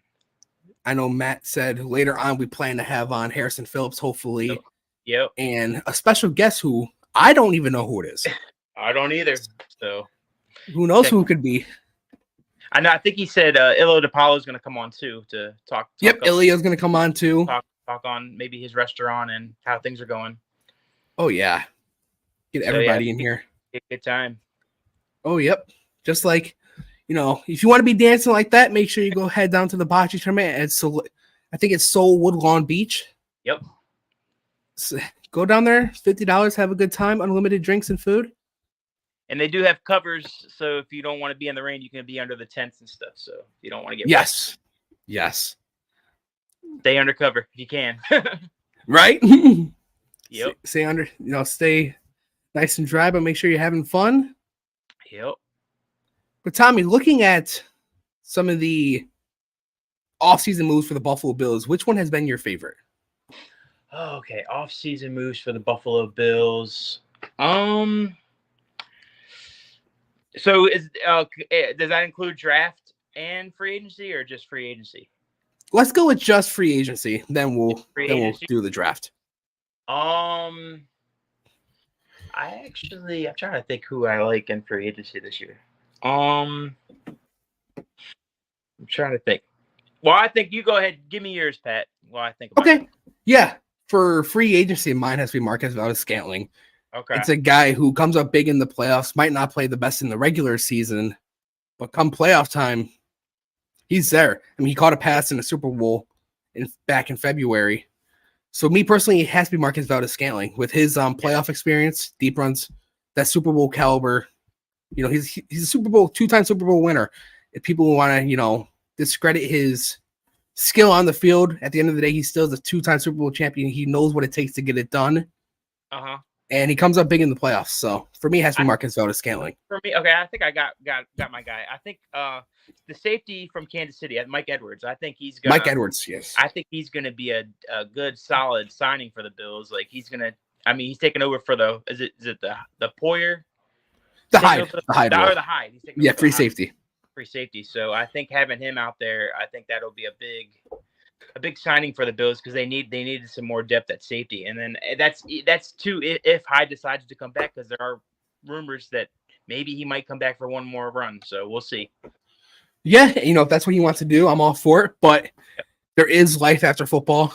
100%. And, you know, especially with your neck, one wrong hit, man. I'd love to see Hyde back to have a chance at a Super Bowl this year, but your life after football, your quality of life after football is very important.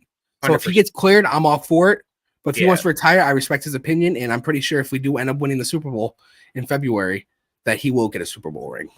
I 100% agree with that. Yeah, I'm with you too, Pat. If Hyde wants to return, I'm all for it. If he wants to retire, I'm all for it. So it's his decision. So I'm going to respect it no matter what he wants to do this coming season. So all for Hyde. So. Yep, and he did say if it's not Buffalo, it is retirement. So nobody has to worry about him going anywhere else. Yep, don't have to worry about that. So it's either retire a Bill or play a Bill. Right. So we got some good news on that front. So that's good. Yes, we did. And let's talk a little bit about the Micah Hyde softball charity event. Josh Allen, a winner. You know, I guess he's a guy who can do it all. Apparently, you know, he can hit 300-foot home runs. Yep. Obviously, with a softball, I'm pretty sure if you were to hit a baseball, he could send it out at 350, 375. I agree. He's got the structure of Aaron Judge, I think, like size wise. I mean, he's almost there with Aaron Judge. So. Oh yeah, I agree. I mean, I think they're both 6'5", or I think Judge is 6'6". But I mean, like Tower Power, obviously we saw it. Yep. So, I know Matt put out. I think it was you that actually put out the social media post of Josh Allen warming up in the bullpen a couple weeks ago. A fastball at 104.6 miles per hour. Which there is a website where you can calculate it from how fast you throw a football, you know, calculate it to a baseball. So 104 miles per hour. I mean, that's faster than, you know, some of the guys currently in the MLB, like Aroldis Chapman, Mason Wynn at shortstop. So, but I love how, you know, all the players get together for that. Oh yeah, for great cause. That was all the guys that were there seemed like they had a really good time. Dion, I said Dion had a good time. Micah had a blast. Even like Poyer, he even said it that we got the best quarterback in the league. He thinks still. So take that, Mike. You know what I'm saying? Yep. Us here at Duke Champions. Say that at that softball charity event. That was pretty awesome. So. Oh, it was. I mean, maybe he saw one OTA practice with two and was like, "Oh my goodness." Yeah. What do I do what now? What did I sign up for? Yeah. So, but yeah, I mean, time at that event. I wish I could have been there for that event too. So, but yeah, I'm glad whoever got to go that was a good time. So, yep, it looks like it was a great time. Yep. Now, talking about the draft, who was your favorite draft pick? I like the Cole Bishop. Bishop. I think he's going to be a really good player for the Bills. I don't know if it's going to be this year, year 2, year 3, but I think the future's bright for Cole Bishop in this Bills defense because I think McDermott is going to unleash him early and often, and I think it's going to pay off for the Buffalo Bills. I'm right there with you. I really do like the Cole Bishop draft pick, but mine is a guy who, you know, went in the 5th or 6th round in Javon Solomon. Oh, okay. You know, he had 16 sacks last year, which is the most at, I forgot what college he went to. The Troy? Yes, it was Troy. Thank you. Okay. Yep, I think it was Troy. The last person who put up that amount of sacks there was DeMarcus Ware. Ware, obviously, I'm not going to put that potential on Javon Solomon, but it does speak volume that he did have 16 sacks in college, and I know some people might say, yeah, but the competition is different from a school like Troy to a school like Ohio State, Georgia, Bama. But if But DeMarcus 16 sacks. DeMarcus Bird did it at that school, and he's been putting up Hall of Fame numbers in the NFL. So like, who's to say that Solomon couldn't repeat that success? You know what I'm saying? Right. Especially with having guys like AJ Epinesa in that edge room with Von Miller, obviously a Hall of Famer, and Greg Rousseau. and Greg Rousseau. Yeah, you're right. So that's mine. Sneaky. That's a good one too. I think those two on defense I think they're going to break out on this defense. So look out for them on the Buffalo Bills defense. That's going to be so fun to see. Oh yeah, so fun to see. I got a question. How do you think Coleman's going to do his first year? How do you think he's going to play this year for the Buffalo Bills? Well, I did think Coleman was going to go over 1,100. But now, they're student. They're student. They're student body, right? Busy on the bocce court. Oh. But yeah, I look at what's up, student. What's up, student? He can't hear us, but he's wearing a Harrison Phillips Playmaker shirt. Yes, he is. That's another great cause. Yep. So go back to Coleman. What do you think about Coleman? How do you think he's Coleman. I thought he was going to have 1,100 yards, which is still a possibility, especially with needing to replace 192 targets between Stephon Diggs and Gabe Davis. Correct. But with Joe Brady saying everybody has to eat, and Khalil Shakir even spoke on that. Yep. So I do see Coleman somewhere like maybe like 850 receiving yards. Yep. I think that's like right where I have him at, maybe like 5 or 6 touchdowns. Yep. I think that's where I have Keon Coleman. He's been putting in some really, really hard workouts too. Like even, working out with his cousin CeeDee Lamb, and I think he's worked out with T. Higgins as well, if I'm not mistaken. Yeah, and Jamar Chase. So like he's trying to learn the game and trying to, get his body right and getting these workouts in. And I think it'll show out on the field come the season. Yep. And, he's working out with guys who are some of the best receivers in the league, and guys who are looking to get second contracts, which, if you get a second contract as a wide receiver, especially at wide receiver, that means you're doing something right. Correct. Yep. So how do you feel about some of these guys that are trying to, get second contracts? Like they're not showing up at OTAs. Like, what do you think of guys like T. Higgins? And I think Brandon Ayuk skipping out. I don't think CeeDee Lamb's been there. And I know Jefferson wants to be the highest paid player in the NFL. So what do you think about some of these guys that are trying to get their second contracts? And do you think any of these guys get traded, or do you think they sign with their current teams? How do you feel about it, Pat? Well, I do see a guy like Justin Jefferson maybe playing out this year and then walking in free agency. Maybe he wants to see how he does with JJ McCarthy. And so I really do expect a guy like Justin Jefferson to be signed, but at the same time, Justin Jefferson did say he's not signing until Jamar Chase does. Yeah. And Chase said he's not signing until Jefferson does. It's like a domino effect, right? So when the first domino falls, then you're going to see them all get signed. You know what I'm saying? Yep. So yep. How do you feel about like that Waddle, contract? Do you think that sets the bar for some of these other guys, or? Yeah. I think Waddle's getting paid it's $28 million, but it's $21 million guaranteed. Yeah. As a wide receiver number 2, obviously he's going to be number 1 when Tyreek Hill retires. Right. But now it's forcing teams like Minnesota, not Kansas City, Cincinnati, especially Cincinnati, who has to pay 2 of these guys in Higgins and Chase. Obviously, they're not paying both of them. They're not. They're not. They can't. Higgins is going to walk. I think Higgins will be traded, and I wouldn't be surprised if Buffalo's in on that. Ooh, okay. But I think a guy like CeeDee Lamb is probably going to stay in Dallas. Yeah. But now it forces these teams like Dallas, like I said earlier, Minnesota and Cincinnati, to pay these receivers like 31, 32, 33 million. Right. Oh, there's a will. They will, yep. Yep, there's a will. But it forces these guys, it forces these owners and teams and general managers to pay these players even more. Right. Because of that Jalen Waddle contract. Right.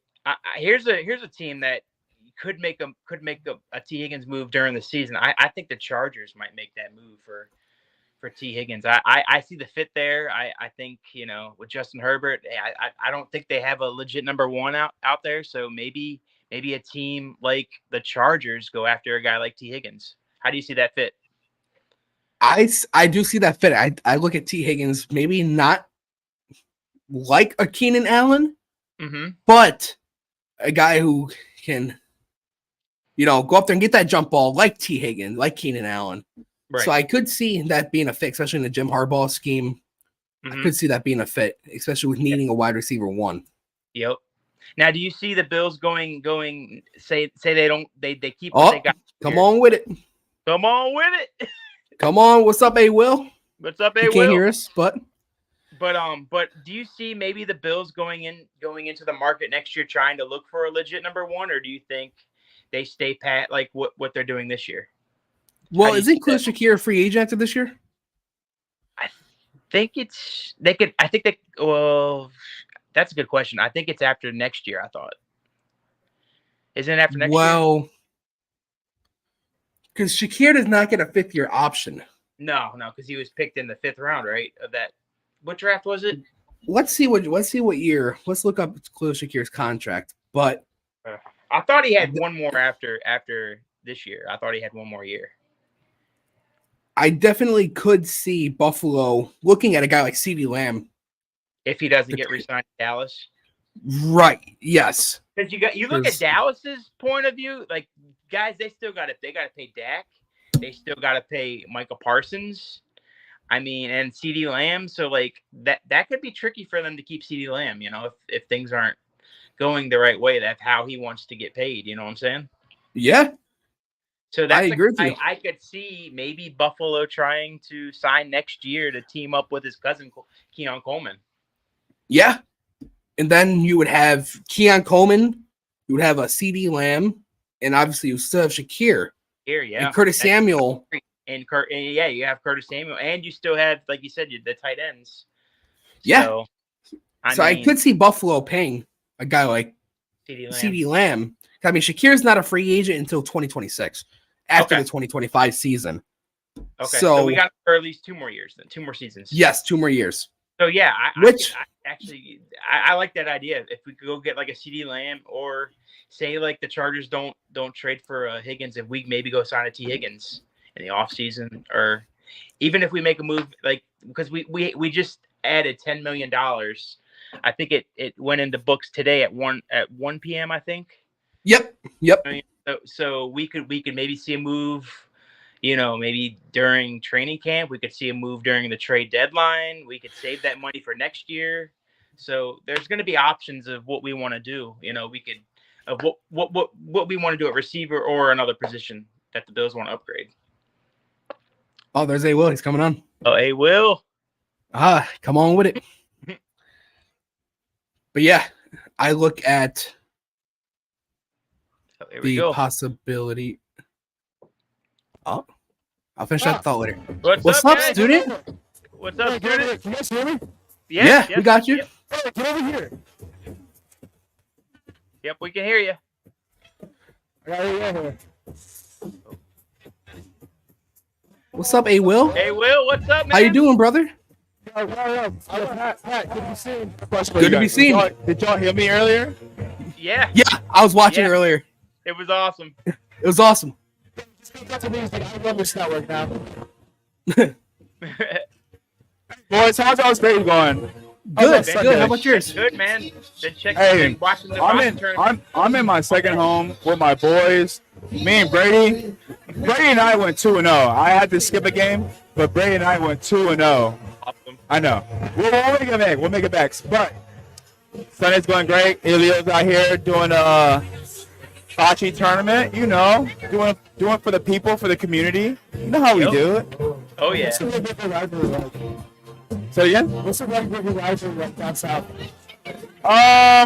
It's right now. It's super freaking hot.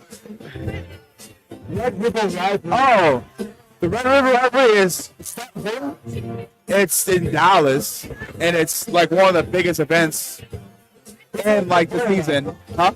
What's like for the player though? For a player, it's a lot of pressure and a lot of anxiety, kind of, in a way. If you're new to it, if you've never been a part of it, because it's so big, and it's like when you get there, you haven't been anywhere something that size, that magnitude. So it's like, it's kind of like eye-opening. It's like, oh wow, like this is real. What were you most nervous for? What game? Your first time game or first college game? Or? No, man. Honestly, my first time playing football was I remember that like it was yesterday. It was when I was super nervous. That was the first time. But if you're talking like college or NFL, my college first time was my freshman year, Red River Rivalry.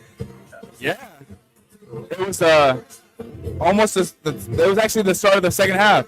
Our nickel guy got hurt right before halftime. And they're like, Aaron, we need you to go in. Bro, I'm telling you.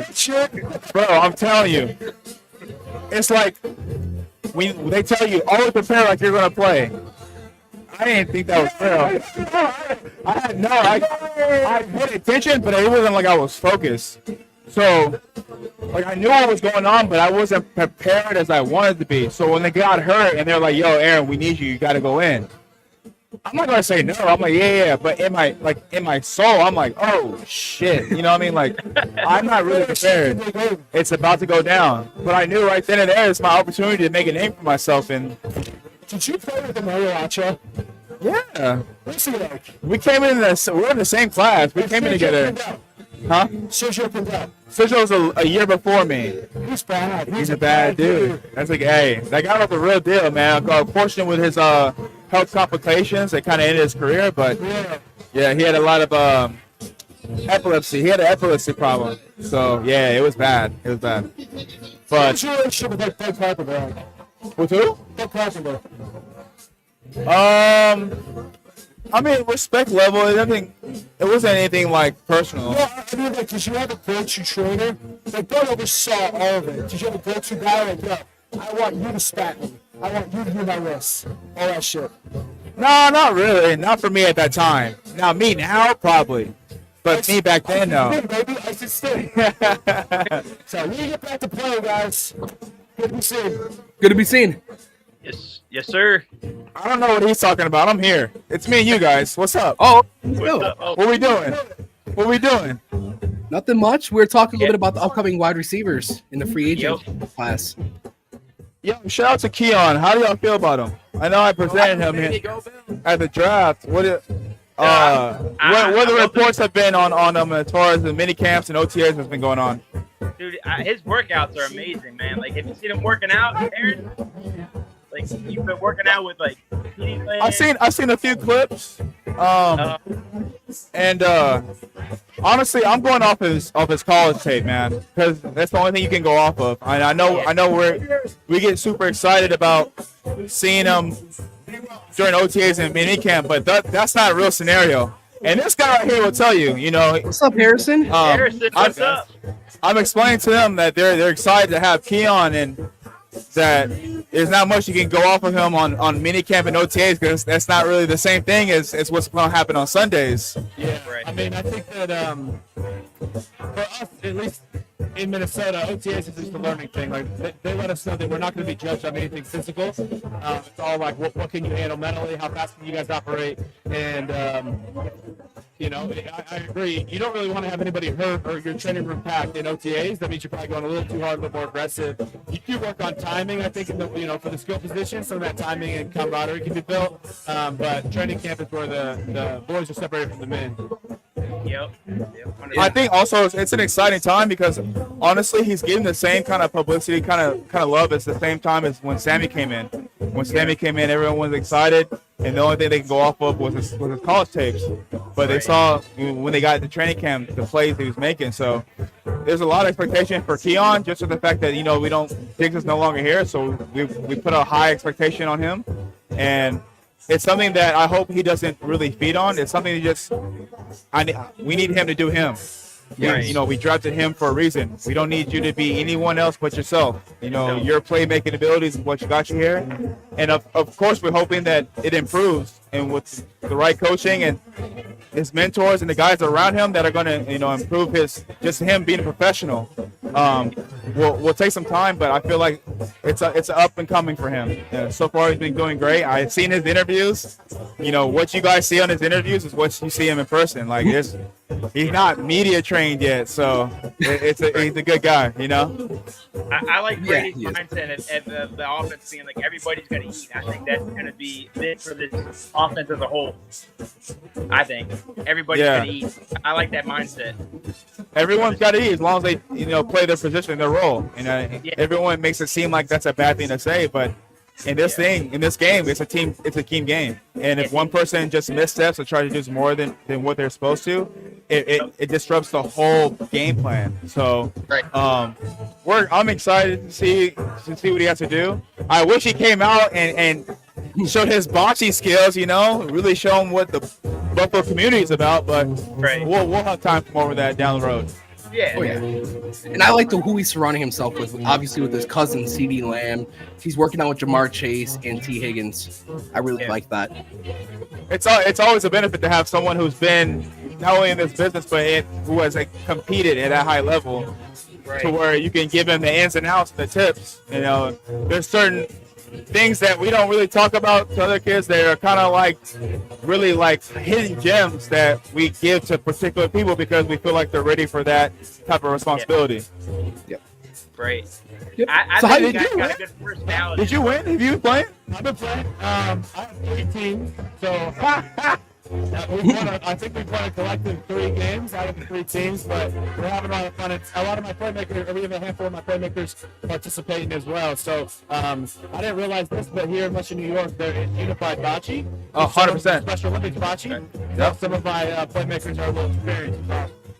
So right now, what's your overall record? What's your best record out of those 3 teams? I think 2-2 is the best. 2-2? Okay. I don't think we'll make the cut, but that's all right. I might get celebrity shot for whoever's next to the final. Now, Harrison, do you want to tell everybody about your foundation for anybody who does not know? Yeah, for sure, Pat. So, this will be my 7th year running Playmakers. We work with individuals with developmental differences and special needs all across the country now. Kind of started here back home in Omaha, but now in Minneapolis. And, yesterday I was able to have a camp with 200 plus individuals with Down syndrome and autism and visually impaired and hard of hearing and just kind of anywhere out there going through differences. And we try to provide these opportunities and teach them through characteristics that sports brings. And then we also try to flip that perception out there that some people don't think this population can do a lot of things. So we say, hey, not only can they come to a full football camp, but NFL football players and college football players, but they also are serving in their own community. We'll have community cleanup days, park cleanup days, have them bring up donations to local nonprofits. I think we work with Joyful Rescue, their animal shelter here in Western New York, but just a lot of great stuff. Look, and that's a great thing you're doing, Harrison. Yeah. It's a great thing. No, not only is it, I'm gonna give you your props. I'm gonna give you your gems. Not only is it a great thing, but guys like him who are super busy, who are willing to take time out of their personal lives to give back to the community. Because we both understand that we've been those little kids to aspire to be where we're at. So I got to give my boy some props because it takes a lot to organize it, to mingle around, and just to give everyone the respect that came out and supported, that you give them the time and respect that they deserve to show that appreciation for supporting. So I get it though. I understand for the guys who maybe on the team we invited out who couldn't make it and stuff. It's hard to be on all the time. Yeah. You got to be on your P's and Q's in front of your bosses, your coaches, your GM, your stuff. You go back home with your family. You want to always put your best foot forward when you go out in the community. And those guys who are current players, it's tough to be out and just have to always. Well, now I got to sign this out. I got to take this picture. I have to be on and my best foot forward constantly, and it can be draining. for sure, 100%. Yep. And I would say, Harrison, when you left Buffalo, I was really upset. I really wish, it would have worked out. But I'm always rooting for you in Minnesota. Yeah, 100%. Me too. We miss you, man. It's been really fun, man. Buffalo was, you never know how things shake out down the road. Things like that. But I'm having a great time in Minnesota, and we built a pretty cool roster. We got a lot of new faces, a lot of new draft picks, new quarterback situation. We're trending up this season up in Minnesota. See, I live in Wisconsin, so I always go to Vikings games. My dad's a Vikings fan. U.S. Bank Stadium is one of the nicest stadiums I've been to. It's beautiful. I mean, you could have asked me 5 years ago when I was playing for Buffalo, what's one of your favorite places to play, and the U.S. Bank would have been up there. Like, it really is a really nice spot, and it makes it easier. When I played in Buffalo, all my family, all my friends come to like the first 2 or 3 games of the year because we got way too cold. Well, in Minnesota, we're able to in a dome have people year round. It's really Yep. Now, this question goes for both Sorry, of you guys. We're trying to figure out No, how you're to okay. get wet over here. No, you're okay. What is both your guys' favorite moment in Buffalo? That's a good question. Ooh. Playing or not playing? It could be either or. I would say for me, a memory that'll be with me for the rest of my life was after we beat Denver in 2020 and clinched the AFC East for the first time in 26 years. Yeah. And when we got back to that airport, I mean, it was like a movie scene. I mean, I've never ever experienced. You're so lucky, bro. I wanted to have that experience, man. I think that was the biggest form of fandom that I think I might have ever seen in my life. And I'm really thankful that I didn't have an expensive car because so many people were pounding the shit out of my hood, pouring things, everything to my car. Luckily, Westshore hooked me up with like a nice little 4Runner that was doing it for me. So that's one of my favorite memories. Football related. That's awesome. Yeah, that's awesome. That was a. Give us 1 second, guys. We gotta move this chair real quick. It's raining over here. All right. But yeah, We got Tommy. some expensive equipment that we can't ruin. Yeah, Oh. Were we I gonna know, say Tommy. For myself, that was a great moment. Oh, You know, yeah. watching for the first time in my life, watching the Buffalo Bills win the division. So Yeah. that was a really cool thing to see and something I'll always remember. Yeah. I think the one for me that I'll remember the most was when we ended that playoff drought that year. We beat Miami to get in the playoffs. That was really awesome. Oh yeah, that was. I remember sitting on then watching the Bengals Ravens game and watching Andy Dalton deliver that dart to Tyler Boyd. Oh yeah. It was storybook. It was storybook. That was. It was, but you know, to watch us win the division, something, you know, for example, for me, never saying it was really special. Yeah, that's And awesome. it was a dominant performance, you know. Yeah. It was a dominant performance. Yep. And it's really coming down. Yeah, I know. I'm telling you, it's really like we're trying to. It's a little mission to try to stay dry right now, but you know how we do in Buffalo. It doesn't matter what the weather is. We're still going to continue. We're going to find a way. They're gonna party Yep. down there, up there. One of my favorite sayings is after There we we ball. So whatever you gotta do. Absolutely. Yep. Now, A Will, what is your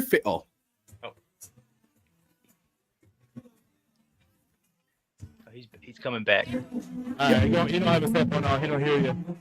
Yep. So Harrison, what are some of the things you have been doing in the off season to get ready for the upcoming season? I guess you talking about this like summer break or this last off season? This last off season. We did a lot of traveling. I went down to Arizona, trained down there with a couple of my Vikings teammates, and then my wife and I took a belated honeymoon and we went to Europe. So we were in Amsterdam, Germany, and Italy for like 17 days. And it was really cool. Oh, sounds fun. Hey, how did I feel about my jersey though? I like it. Nice. It's sick. I love the jersey. Oh yeah, I like it. That's awesome. I'm just letting you know we're gonna win today. We're 2-1 only because I didn't play the last game. And I hope to play Harris at some point because I gotta have them bragging rights. Right? Yeah, you got to have them bragging rights. You got to have. Oh them. yeah. Hey, no matter what, we're gonna find a way to continue this. You know what I'm saying? Find a way. Yeah. We're gonna find a way. Now, A Will, what was your favorite moment in Buffalo, playing or off the field? Oh man, playing would probably be.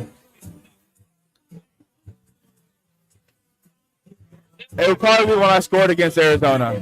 Yes. I was like, that's Probably the loudest I've ever heard. I mean, I've only been around the stadium for 6 years, but I think my whole playing career was probably that's the loudest. It's almost the loudest it's ever been.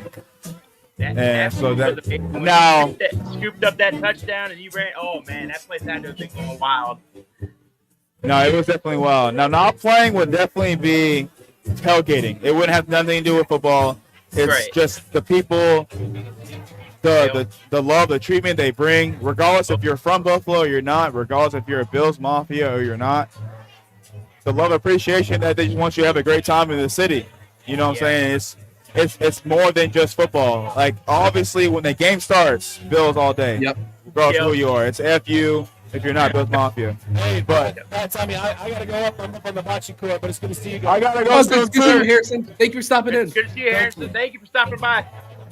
I'm going to be back. I got to go take a dub real quick because all I do is go win. get that dub. You know? All right, all guys. right. Go get that dub. Go get that dub, Will. Yeah, I think A Will's right, man. It's all about the atmosphere, like he was saying, Pat. Like when you go there for a game, it's all love and stuff before the game. And then when you're in the game, it's pretty much all Bills. You know what I'm saying? Oh, yes, it is. So And there's Matt. he had a good point there. Yeah, I know it was. Looking at, both of them are very, very. I know watching that A Will touchdown was really, really special. And that's something I meant to ask Harrison. I believe he recovered the fumble that won them the game against Buffalo. I think it was Harrison who recovered it. Oh, the one against when we played Minnesota? Yes, and Josh fumbled the snap. So I wanted to ask Harrison, what was that feeling like?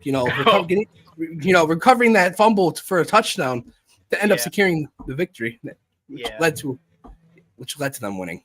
Right. What's up, Matt? What's up, Matt? What's up, guys? Nothing much. Pretty good. Are you having a good time out there?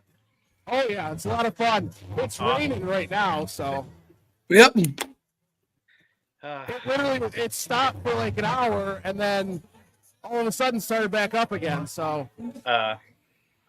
But no big deal. It's a lot of fun. That's good. That's good. So. Yep. What are you guys talking about?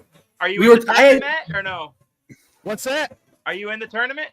No. Oh, okay. I played because Aaron had left for a minute, so. Oh, okay. Got you. Can you get a score update and what's the record right now? I have no idea. It's just a lot of fun. That's Oh, all yeah. that matters. That's all it is. Yes. Have a good time. I just can't believe it's rained. It wasn't supposed to rain at all today, so. Hey, like Aaron Williams said, it doesn't matter what the weather is, you still have a party out there. Yep. So no matter what the weather is, you still party, no matter what. Yeah, Matt, to give you a quick recap, what we were talking about with Harrison Phillips and A Will. First of all, we asked Harrison Phillips about his foundation. For anybody who did not know about it, yep. We asked them what was their favorite moment in Buffalo on or off the field. Harrison Phillips said winning the AFC East title for the first time since 1995 when we beat Denver. And Harrison Phillips said he's glad he did not have an expensive car because people were pounding the shit on his hood. Out of the car, yeah. And then A. Will said his touchdown against Arizona. So, yeah, it's really cool. Yeah, we were actually talking about that a couple weeks ago. When we were doing the schedule stuff. We talked about the last time they were in Buffalo, and that's the last time they were in Buffalo was when Aaron Williams returned that block kick. Oh yeah. Yeah. I mean, it would only be right if he's the legend of the game, right? Week one. You would have to think so. I would think he would be the legend of the game. Week one has to be. Oh yeah. Hands down. That would be my guy. Put it in the game.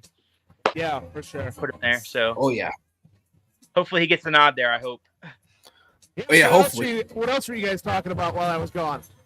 Yeah, we talked a little bit about Keon Coleman, the upcoming free agents, including CeeDee Lamb, Justin Jefferson, etc.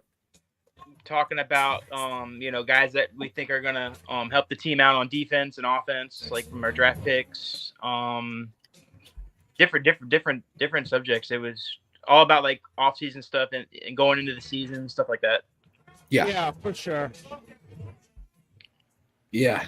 Yep. Oh, our favorite draft pick, our favorite free agent acquisition. Yeah. Addition, yeah. So we talked about quite a few things, covered a lot of ground. Yep.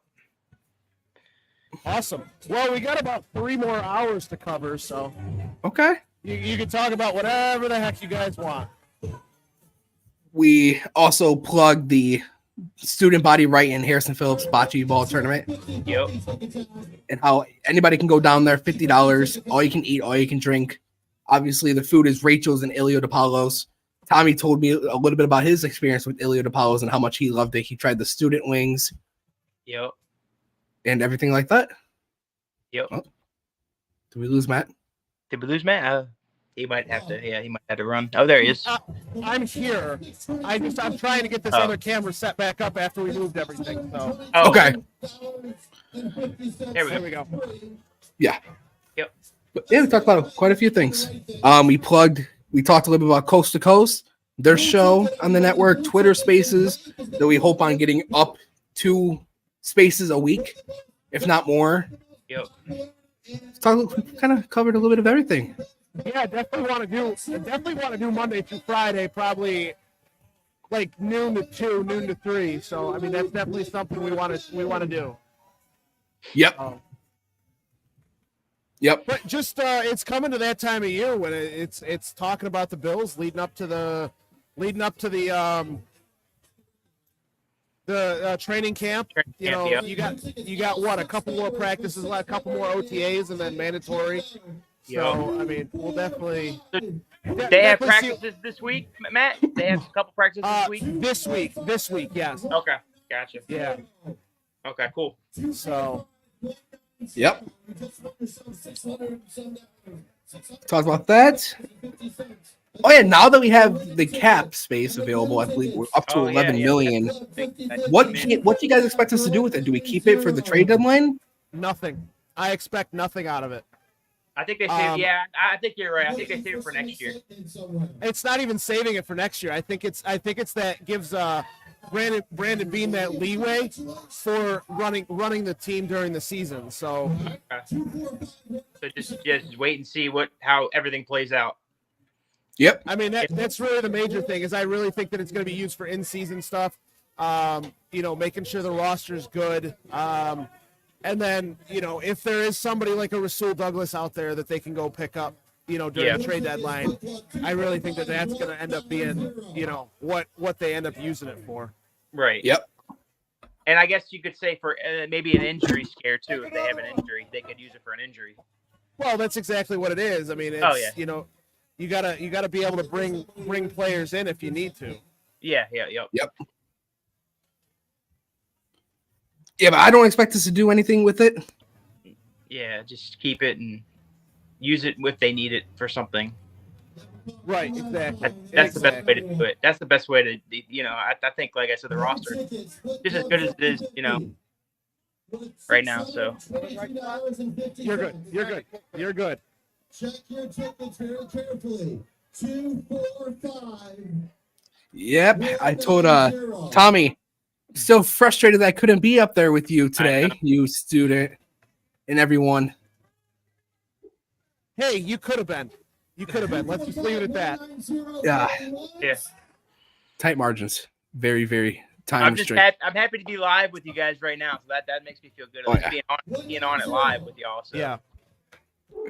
Tommy, can you turn your phone sideways? Oh, sideways? Let's see. There you go. There we got Tommy. Oh, there we go, Tommy. We got Tommy full screen now. So. Oh, my bad. There we go. No, you're good. This thing to stay. Hang on 1 second. Let me move it this way. Oh yeah, take your time. Time. Let's see if this works better. Is that better? Like I said, yeah, that's better. Okay. Yeah. I mean, it's 4:00 right now. We probably got another 3 hours, like I said. So, anything you want to do, we are going to have a special guest here a little bit later. Other than Harrison Phillips hopping on and stuff like that. That was pretty cool that we got Aaron Williams to be able to interview Harrison Phillips. So, yeah, that was cool. Yeah, that's awesome. Yeah,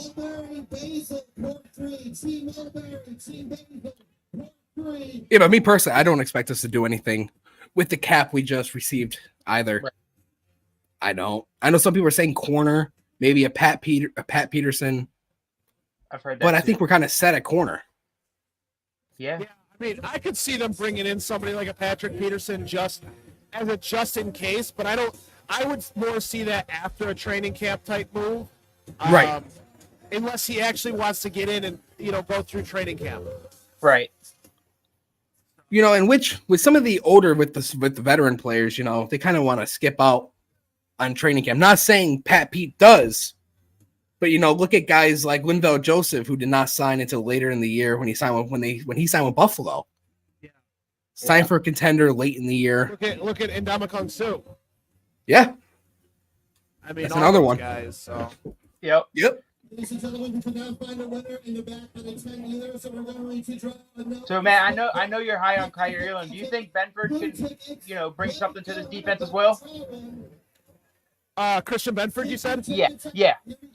No, absolutely. I really think that I do think that Kyer is going to overtake Benford, but I also think that Benford still is going to hold a valuable role on this team. I mean, look at all the things, like look at the injuries that happened last year. I mean, Trey White after week 4 was non-existent because he tore his Achilles. So they're going to need somebody that's going to be able to, sit back there and actually, be ready to go for them. Right. I think he did his part last year. I think he had a good year with us last year too. So that's why I think he can grow from that going into year. Is this going to be year 3 from Christian? Yeah. Yep. Yeah. So, but I think Kyer, I think he could have a really big bounce back year too. So I think he's gonna show out. Yeah, I really think that Kyer is going to step up this year and take his next step. To being I don't want to say elite because you never know what could happen with somebody, but I think he has the talent to be elite. Yep. But we'll definitely have to see. Yep. When I think of, especially Kyrie Elam, now with the new DB's coach we have, who is more of a man principle, I look at seeing more plays from Kyrie Elam where, for example, against Pittsburgh in the playoffs, Deontay Johnson, it looks like you're starting to talk his mess. Then Kyrie Elam comes up big in the end zone. Yeah, I expect those type of plays more from Kyrie Elam. I mean, and that's the thing. Like, he came in cold, right? Yeah. And got the pass interference, got beat by a play, and then 2 plays later made that great interception in the end zone. Yep. Yeah. So, I mean, it's definitely something to watch out for him. Right. Oh, yes, it is.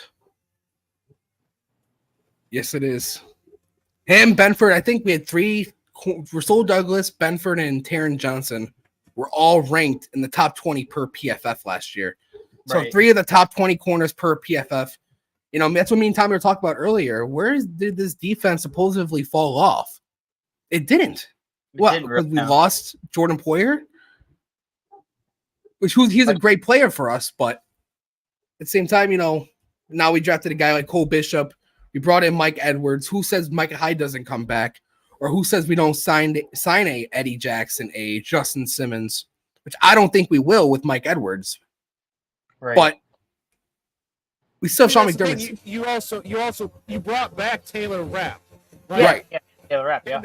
Now he's going to be playing his natural position of strong safety. So it really comes down to it where you have Taylor Rapp now playing his actual position. You have a 2-time Super Bowl winner in Mike Edwards. Once with Tampa, once with Kansas City last year. So, I mean, it really comes down to it. You have enough heady players in the back end that know what they're doing. Right. And then on top of that, you drafted Cole Bishop out of Utah to take over at some point. And I really think they're going to have an issue keeping him off the field. So do I. I agree.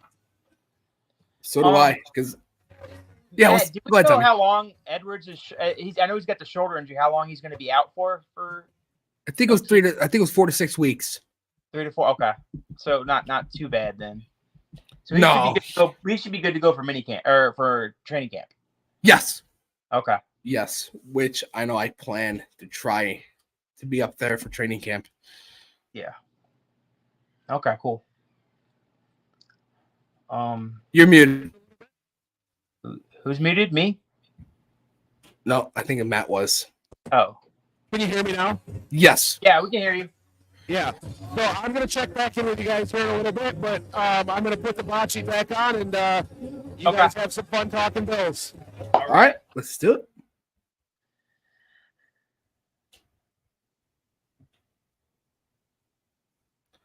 Yeah, so Tommy, So how do you feel? I got to get out of here at 4, so I got about like maybe 10, 15 minutes with you, Pat. Is that cool? Oh, okay. Alrighty, all good. Let you know. Yep. Okay. But this has been great. This has been fun. Oh yeah, glad we got to talk to A. Will and Harrison Phillips. That was pretty awesome. Yes, it was. There's some good stuff, man. They're doing some good stuff out there. Oh yeah, they are. So, and I know you said what? I'm sorry. No, go ahead. No, go ahead. Go ahead.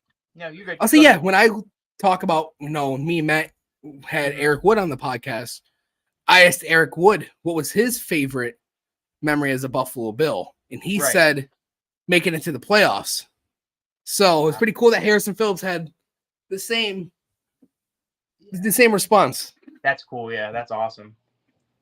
And I know they like I said, Williams kind of taught Phillips the way too when they were teammates. I think they were teammates for 1 or 2 years. Was it 1 or 2 years, Pat? I don't think they were teammates at all. Oh, I thought they were for one. I thought they were. Maybe they weren't. I thought they were for 1 year. No, we brought in Hyde in 2017. Okay. And we brought in. Maybe he retired. He retired the year Phillips was coming in. Then Harrison was part of the 2019 draft class, I believe. Okay. So a couple years off. Oh, okay, gotcha. So, but still, to see them, they're good buddies, and they didn't even play together. That just tells you the culture we have here in Buffalo. Yeah, which is awesome. Yep. Looks like they're really undercover now. Like I think they're in a good spot where they're not getting rained on. Oh yeah. Yep, and I think that student in the background. Yeah, I think he's in the back. Is he about to? Him and A. Will throw one of his bocce balls. Yep. Yep, that's awesome. Yes, it is. I know Matt said earlier that we will be in Buffalo for the Deion Dawkins Cornhole event. Oh yeah. In the upcoming weeks. What is that? June 12th? Is that June 12th? Oh, it's June? I thought that was in July. Oh, it's July? Oh, I thought it was in June. I don't know when it is now. But okay. We'll be having some player interviews then. Okay. Cool. So that's going to be a good time as well. Awesome. Yes. So you're going to interview Deion then, right? I don't know. We'll have to wait and see. That would be awesome. Yes, it would be. We have to throw maybe a hoodie or something. Right? Oh yeah. That would be cool to do. Because Deion's always character, man. He's good. Oh, yeah, great guy. Yeah. Especially what he does for the Buffalo community as well. Yeah, he does a lot for the Buffalo community, which is awesome. So shout out to Deion Dawkins. So if he's listening. Yep.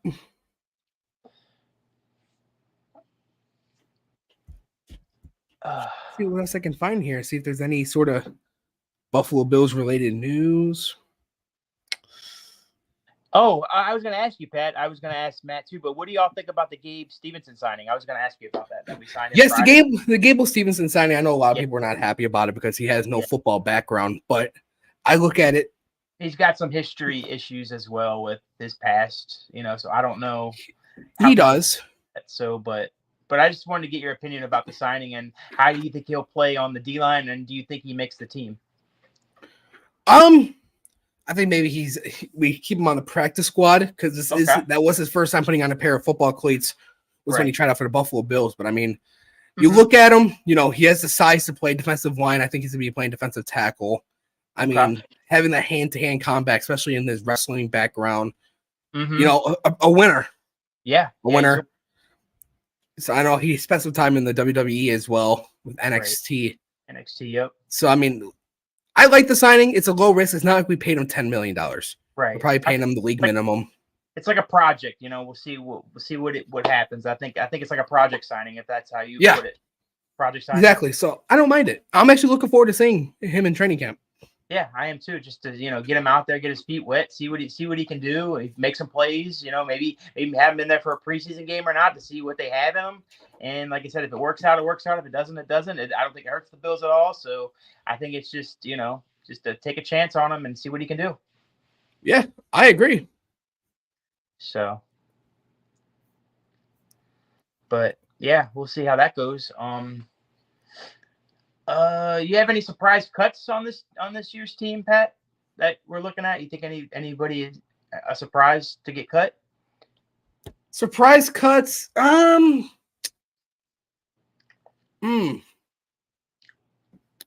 Maybe one of the defensive tackles we signed, either be Austin Johnson, Deshaun Williams. I don't think we'll cut one of them, but I could see a surprise cut with me saying earlier that Frank Gore Jr. could potentially make the team. Yeah. Maybe we cut a guy like Ty Johnson and we put him on the practice squad. That could be your surprise cut, Yeah.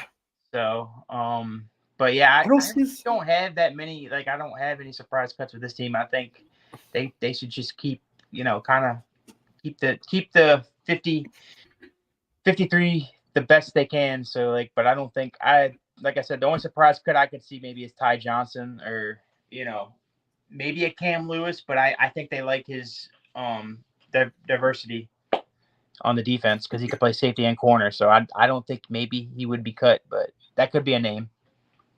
Yeah, I think that potentially could be, with the background, with the experience that Frank Gore can, teach Frank Gore Jr. Right. I would not be surprised if Frank Gore Jr. makes the team. I know he went undrafted, but man, if he turns out anything like his father. Do you think DeMar Hamlin makes his team, Pat? Yeah, I think DeMar Hamlin does make the team for the fact of, he knows Sean McDermott's scheme.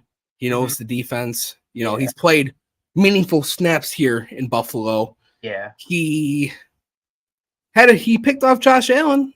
Obviously, he's in OTAs. They're in helmets and shorts, but still to see him, another year, his growth, especially last year, I'm pretty sure it was pretty emotional on him. It was pretty on a mental, side of everything. It was, tough for him to come back, Yeah. And now kind of get back in the rhythm of everything. But I definitely could see DeMar Hamlin staying on this team and, being pretty high up on the depth chart.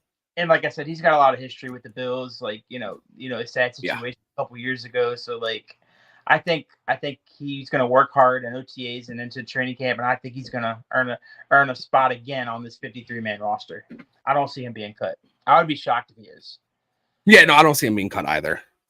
So, like I said, I like our guys on O-line too. I don't see really any O-line cuts, surprise cuts. I don't know about you, but I think our O-line is almost set. What do you think? Yeah, no, I think our O-line's set for me personally. I know we'll get into it in the upcoming weeks. Yeah. On the Third and Manageable podcast every Friday at 7 Eastern. Yep. But I look at it as Deion Dawkins, the left tackle, left guard being David Edwards, center being Connor McGovern, right guard being Osiris Torrance, and right tackle being Spencer Brown. Yeah. How are you feeling about Osiris Torrance? You think he's going to take another big step his second year? Because last year everybody said we pretty much stole him in the draft. Do you think he's going to take a next big step on our O-line and be that awesome, what is it, right guard, right? Yes, right guard. Yeah, he's a guy who should have went in the first round.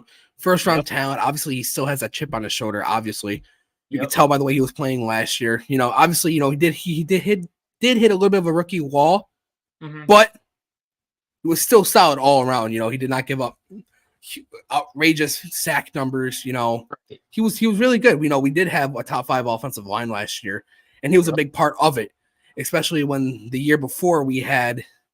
What was that? What was the guard's name that we had from former Titan, Roger Saffold? Roger Saffold. It was a huge upgrade over Roger Saffold, man. I'll tell you that.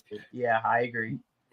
But yeah, I think he will continue to make another step, another year of working with Aaron Cromer, and continuing to develop his continuity and chemistry with the rest of the guys. I think, like last year, I think, like I said, that pick was too hard to pass up. I think when he fell like he did, I think Bean was like, let's go get him. Let's just keep this line, intact, and let's just keep going for it. I think that was one of Brandon Bean's best picks all time since he's been general manager.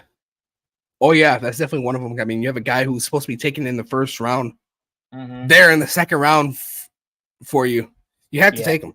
Yeah, 100%. I mean, you throw in the card and be like, there it is. There it is, like kind of like what Cole Bishop was, for Brandon Bean. Like, we tried to move up for Bishop, didn't we, Pat? And but we had no takers. But he fell to us, and that's, I guess, Bean, like I said, was very happy that happened. So that's another good player we took, and I think he's going to be a good player for the Bills. Like, I think he's going to be a guy that I think fans will want to get his jersey. You know what I'm saying? I think he's going to be a jersey guy for fans. What do you think? Oh yeah, no, I agree with you. And if he does get early playing time with Buffalo this year, I should say, we do go up against some very, very good tight ends. We go up against George Kittle. We go up against Mark Andrews. We go up against Travis Kelce. So with all these guys with all these tight ends that we're going up against, I know Cole Bishop can cover tight ends. I mean, Kincaid said himself that Cole Bishop's gotten the better of him many times. Right. So to have a guy like Cole Bishop on the team who's very versatile, can play, can stop the run, obviously be a strong safety, be a very good safety, but especially cover the tight ends. It's gonna be very interesting to see. Yep. All right, man. Well, I gotta get going here soon. So, but dude, thank you for having me on. Oh, no problem. Podcast, and this was a great day for Buffalo, a great event for a good cause. So awesome job from Student and his team, and Harrison Phillips and Will all for doing this, and awesome job on the Do podcast for hosting this today. So that's awesome. So thank you. Give a big thanks to everyone out there that's supporting this cause, and go Bills. Go Bills. All right, Pat. Have a good one. All right, you too, brother. Peace. Ladies and gentlemen, that was Tommy Giambra, one of the social media handlers here for the Do Champions Media Network. He will be on the Patch Red and Blueprint in this upcoming week, here every Tuesday and Saturday, which will be recorded and posted on YouTube. And let's take a look at the Bocce Tournament here. Let's see what we have going on here. So thank you again to Tommy for coming on.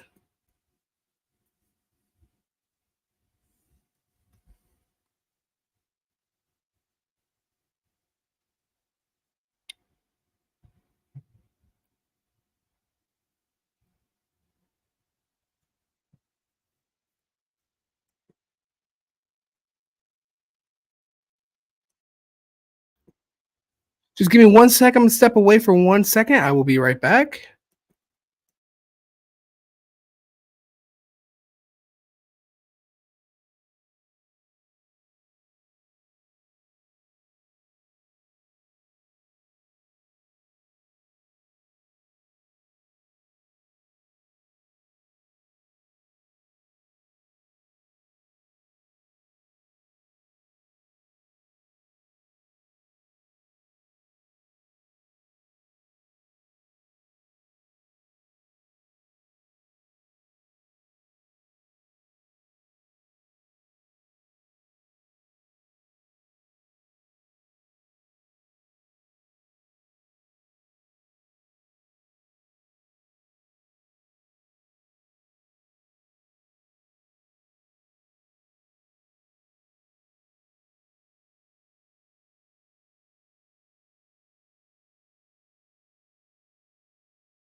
Alrighty, I am back.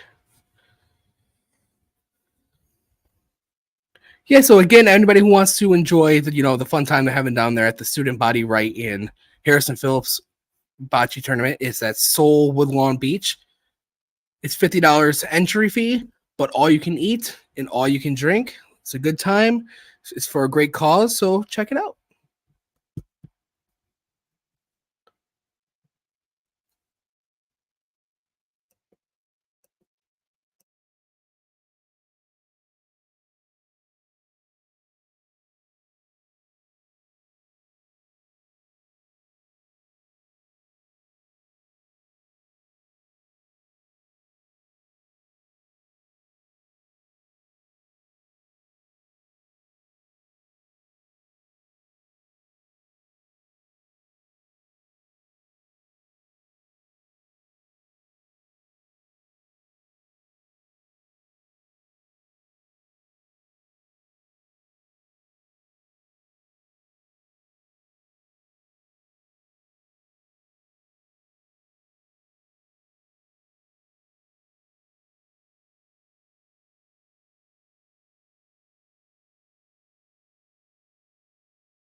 All right, ladies and gentlemen, I am back.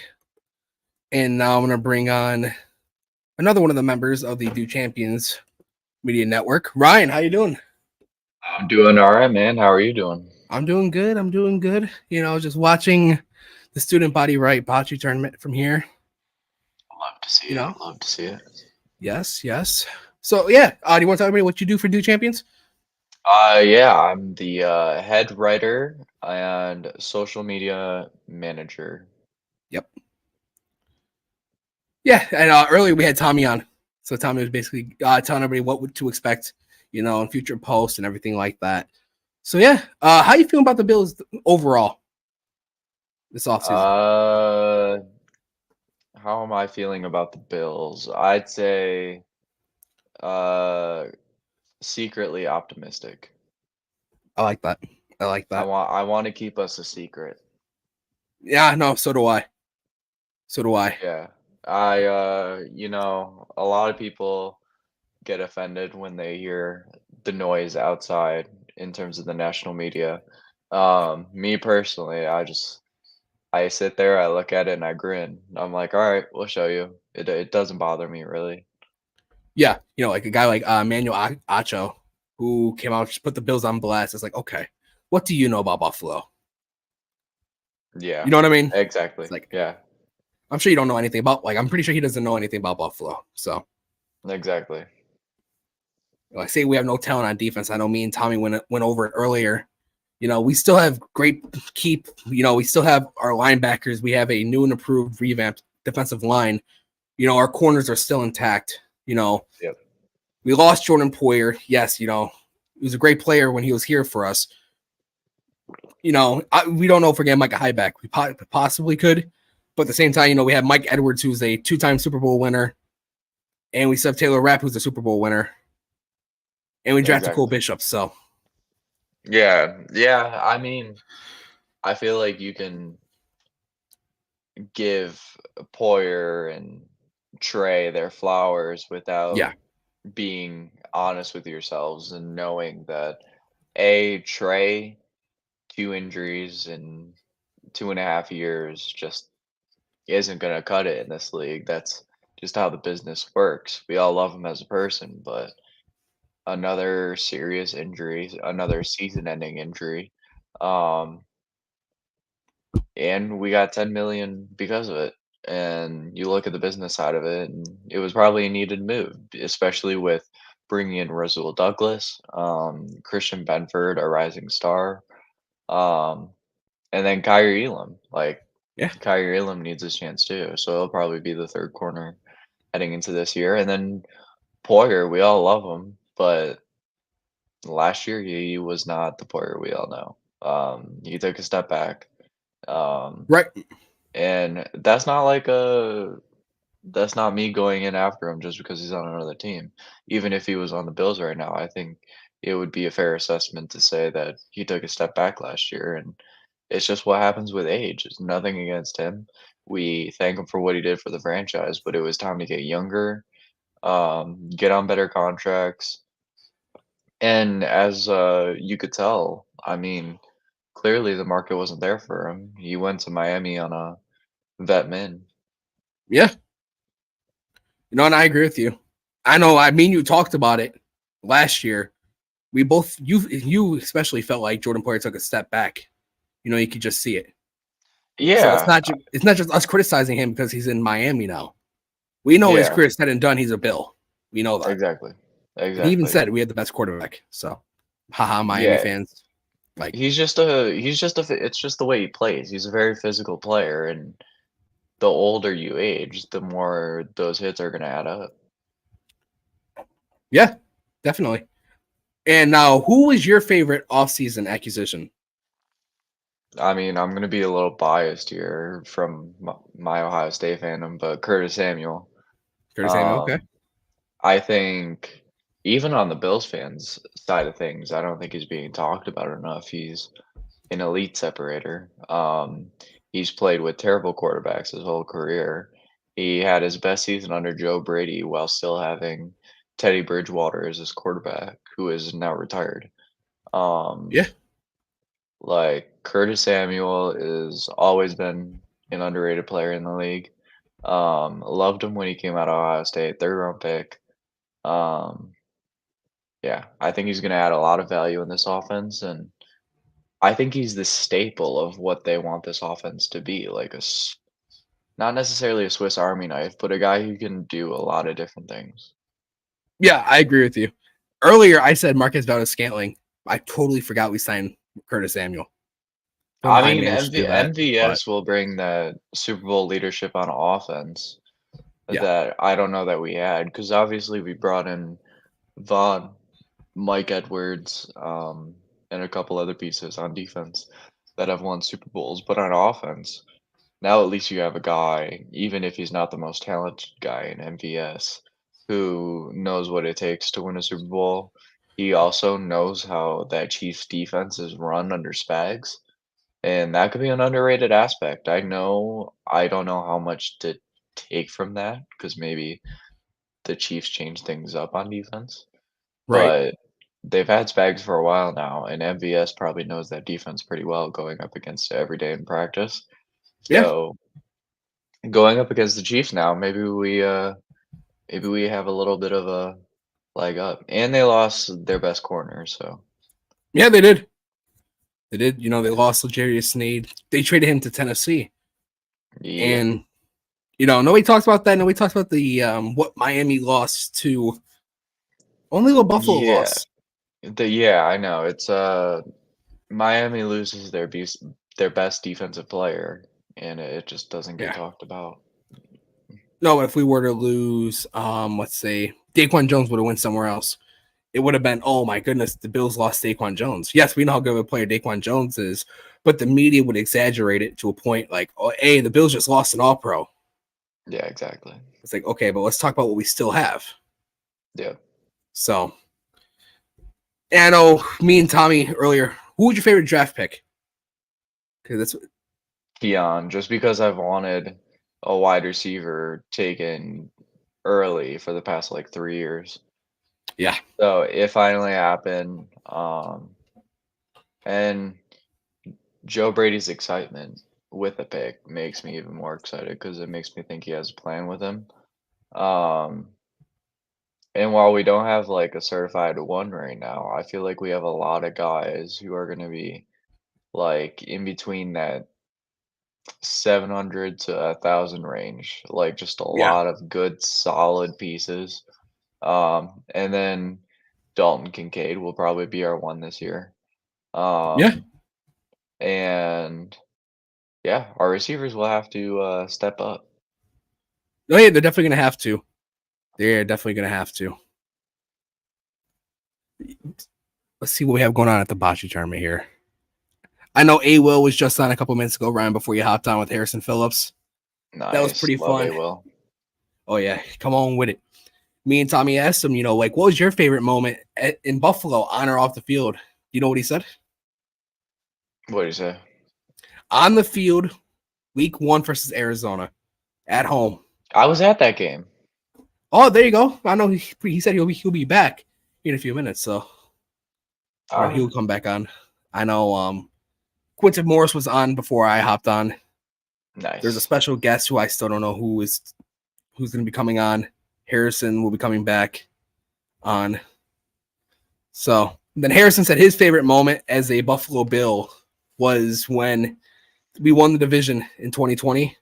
When they got home at the airport, he said he's glad he did not have an expensive ass car, because the fans were pounding the shit onto his hood. Oh yeah.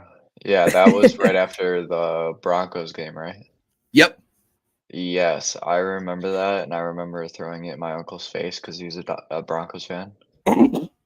And yeah, so that was a wonderful moment. Yeah, our fans are very rowdy. Yeah, they are. But yeah, that Broncos game. I mean, that Broncos game is the game Josh says he had his best throw ever. Yeah. That throw to Jake Kummerow, right? Yeah, that he said if there's a throw where I like put it all into it, it was that throw to Jake Kummerow. Yeah, and that's kind of what I'm hoping Matt Collins can be for the Bills this year. That Jake Kummerow role player, you know, who can play special teams. Well, he's a much better receiver than Yeah, he's a much better receiver. Yeah. yeah.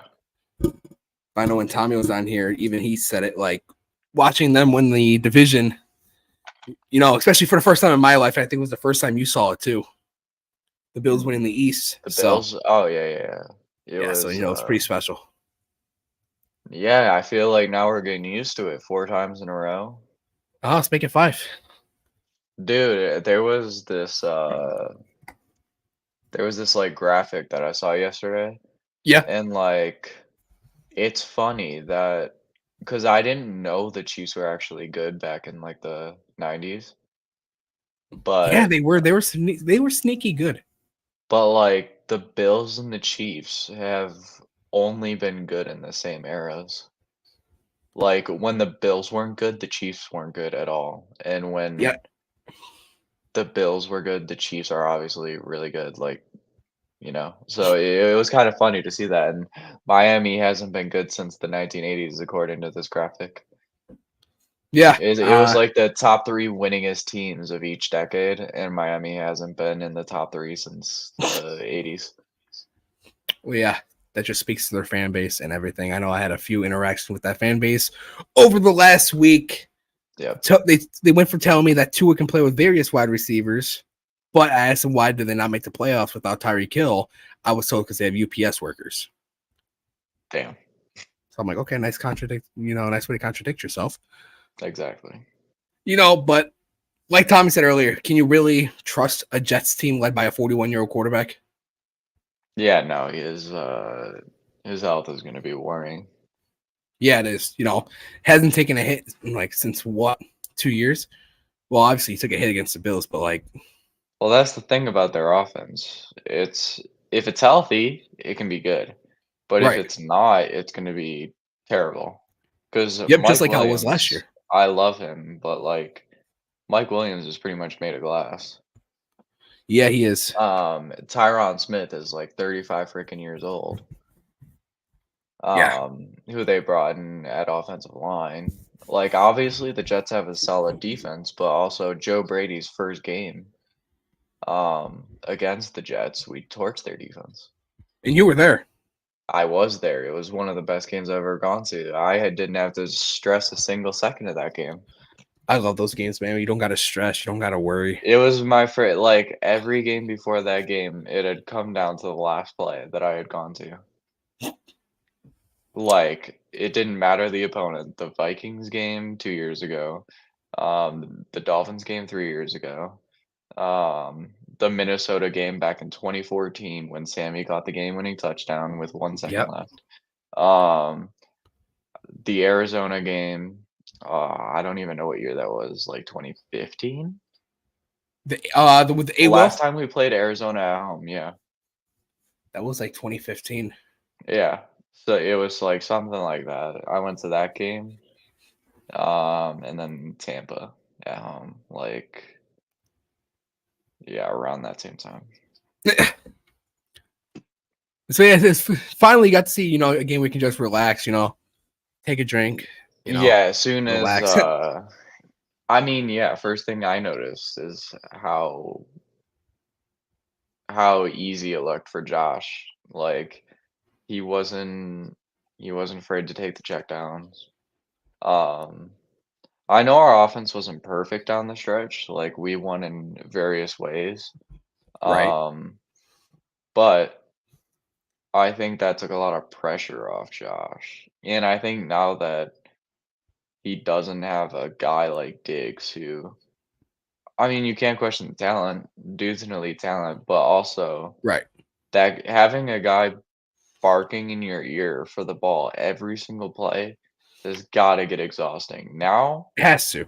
He has a bunch of guys who are ready to get to work, know the offensive system is built to spread the ball around. And I think that's going to take a lot of pressure off the receivers and Josh and the running backs too, because they're going to be involved in the passing game as well. I agree. And I said it the other day on the podcast. I feel like now with having these receivers, it's going to be take the ball to Josh Allen's hands and let his playmakers make plays and not Josh Allen being Superman all the time. Yeah, I think this offense is an adaptation for what the NFL is now. Because, like, if you look back at 2020, I know everyone misses our 2020 offense, but defensives have changed since then. Yeah. They play more deep. Um, there's just not a lot of room for deep plays anymore. So No, there's if not. you want to get that back, then you gotta be able and willing to throw underneath. And I Yeah. think that's what Joe Brady's offense will do really well. I agree 1,000%. Yeah, I also think get Dalton down the field more. And we saw that under Brady. Because, like, under Ken Dorsey, we were only seeing him go to, like, have these, like, 2 to 7 yard routes. And while that's good and all, like, Dalton is a guy who can go up against anyone and beat man coverage down the field Yep. for like 15 to 20 yards. And my favorite play is that or even Josh said it, that one of his favorite plays called was crossing mirrors Dalton down the middle against the Yep. Steelers. He said that earlier this week that was one of his favorite play calls of the year. And you could see it. It was a dart right into Dalton's hands, about a 30-yard pass. It was just executed perfectly, and Dalton had space, dude. There was no one around him. Yeah, no, he did have space. And, I have a buddy who's a Steelers fan. And every time I can, I show a replay of that throw in particular, or the Josh Allen. Oh, the Josh run, 50, yeah, the Josh run. So yeah. Well, Josh didn't even know what he was doing on that play. Yeah. On the Yep. run. He said, I didn't know whether I was going down, so I just gave him a little shimmy. I saw the lane and I just zoomed it. I'm like, all right, Josh. Yep. And there's not a lot of quarterbacks that can do that, Yeah. Outside of maybe Lamar Jackson and, a guy like Justin Fields. Well, which I know you've done that to me. You've done that physical. to me a couple times in Madden, so That I have as well. Which, by the way, we will be hosting a New Champions Madden tournament in the upcoming couple weeks or months. So stay tuned to that if you want to hop in, play some Madden. And we do have Harrison Phillips in the background on the Bocce camera. Big Phil. Yes. Really cool having him on. And we were talking about the U.S. Bank Stadium. Give me 1 second. Oh, good.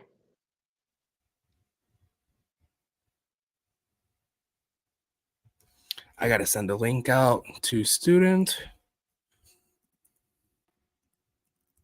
So, yeah, Ryan, what are you looking forward to seeing from this Bills offense or defense?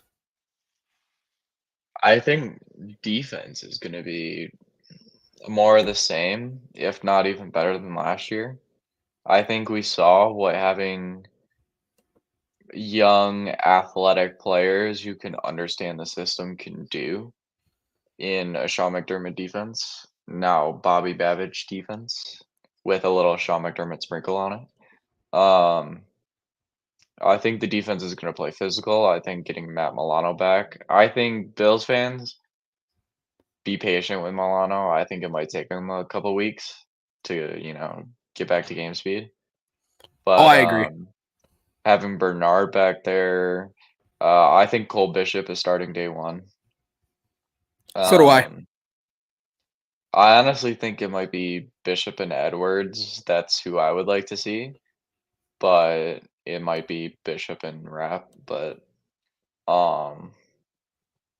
yeah, so I physical style defense. The only place I'm worried about is the edge rush. Curious about how effective Vaughn will be. And on offense, I think it's just going to be a bunch of spreading the ball around. I think Keon is going to be a very, very good red zone target, but I also think he can work not only the deep ball, I think he can work in the intermediates, some short routes, very good slant route runner. So yeah, those quick, easy passes to him, get him in a groove. He's obviously really good at those contested ball catches. And he's been working with CD Lamb in the offseason. You love to see it. And then Curtis Samuel, MVS, Shakir,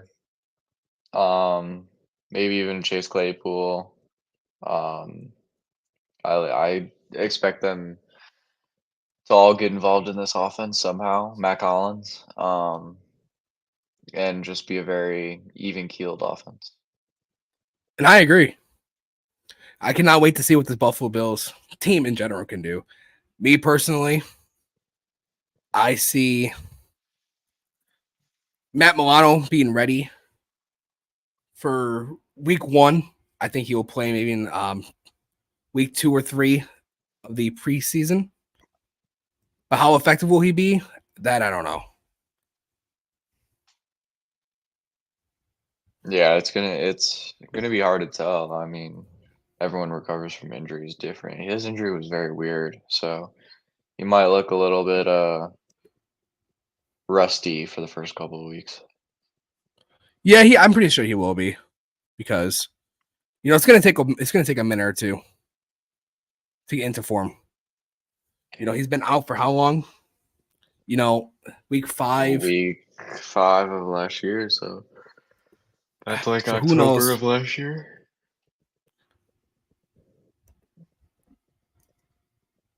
Who knows when he's gonna look like Matt Milano again? Hopefully, it's sooner than later. Yeah. But at the same Well, I time, think it will help having Terrell Bernard back there. Oh yeah, so do I.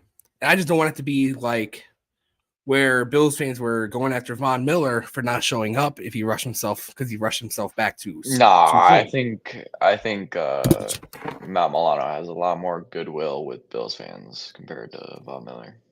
Yeah, I think so too. I would hope. Like a lot more leeway. Oh yeah, I think he does. Yeah. But that's another guy. What are you expecting from Von Miller?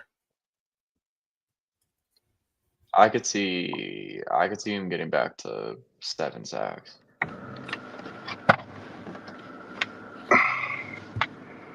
What's up, student? Long day. Yeah. Long day. Man, trying to corral Aaron Williams, that's like breaking a Mustang in Texas. Man, I just got my ass kicked by Jim Kelly. He let me know it. Did he? Yeah. I felt like I was playing Joe Flacco again. He's like, good game, little boy, basically. Oh, no. So it is pouring. We probably got like 400 people out today. It was good. It looks like it was a good time. Yeah. Ryan, how you doing, bud? I'm doing all right. How are you doing, man? Dude, I'm beat.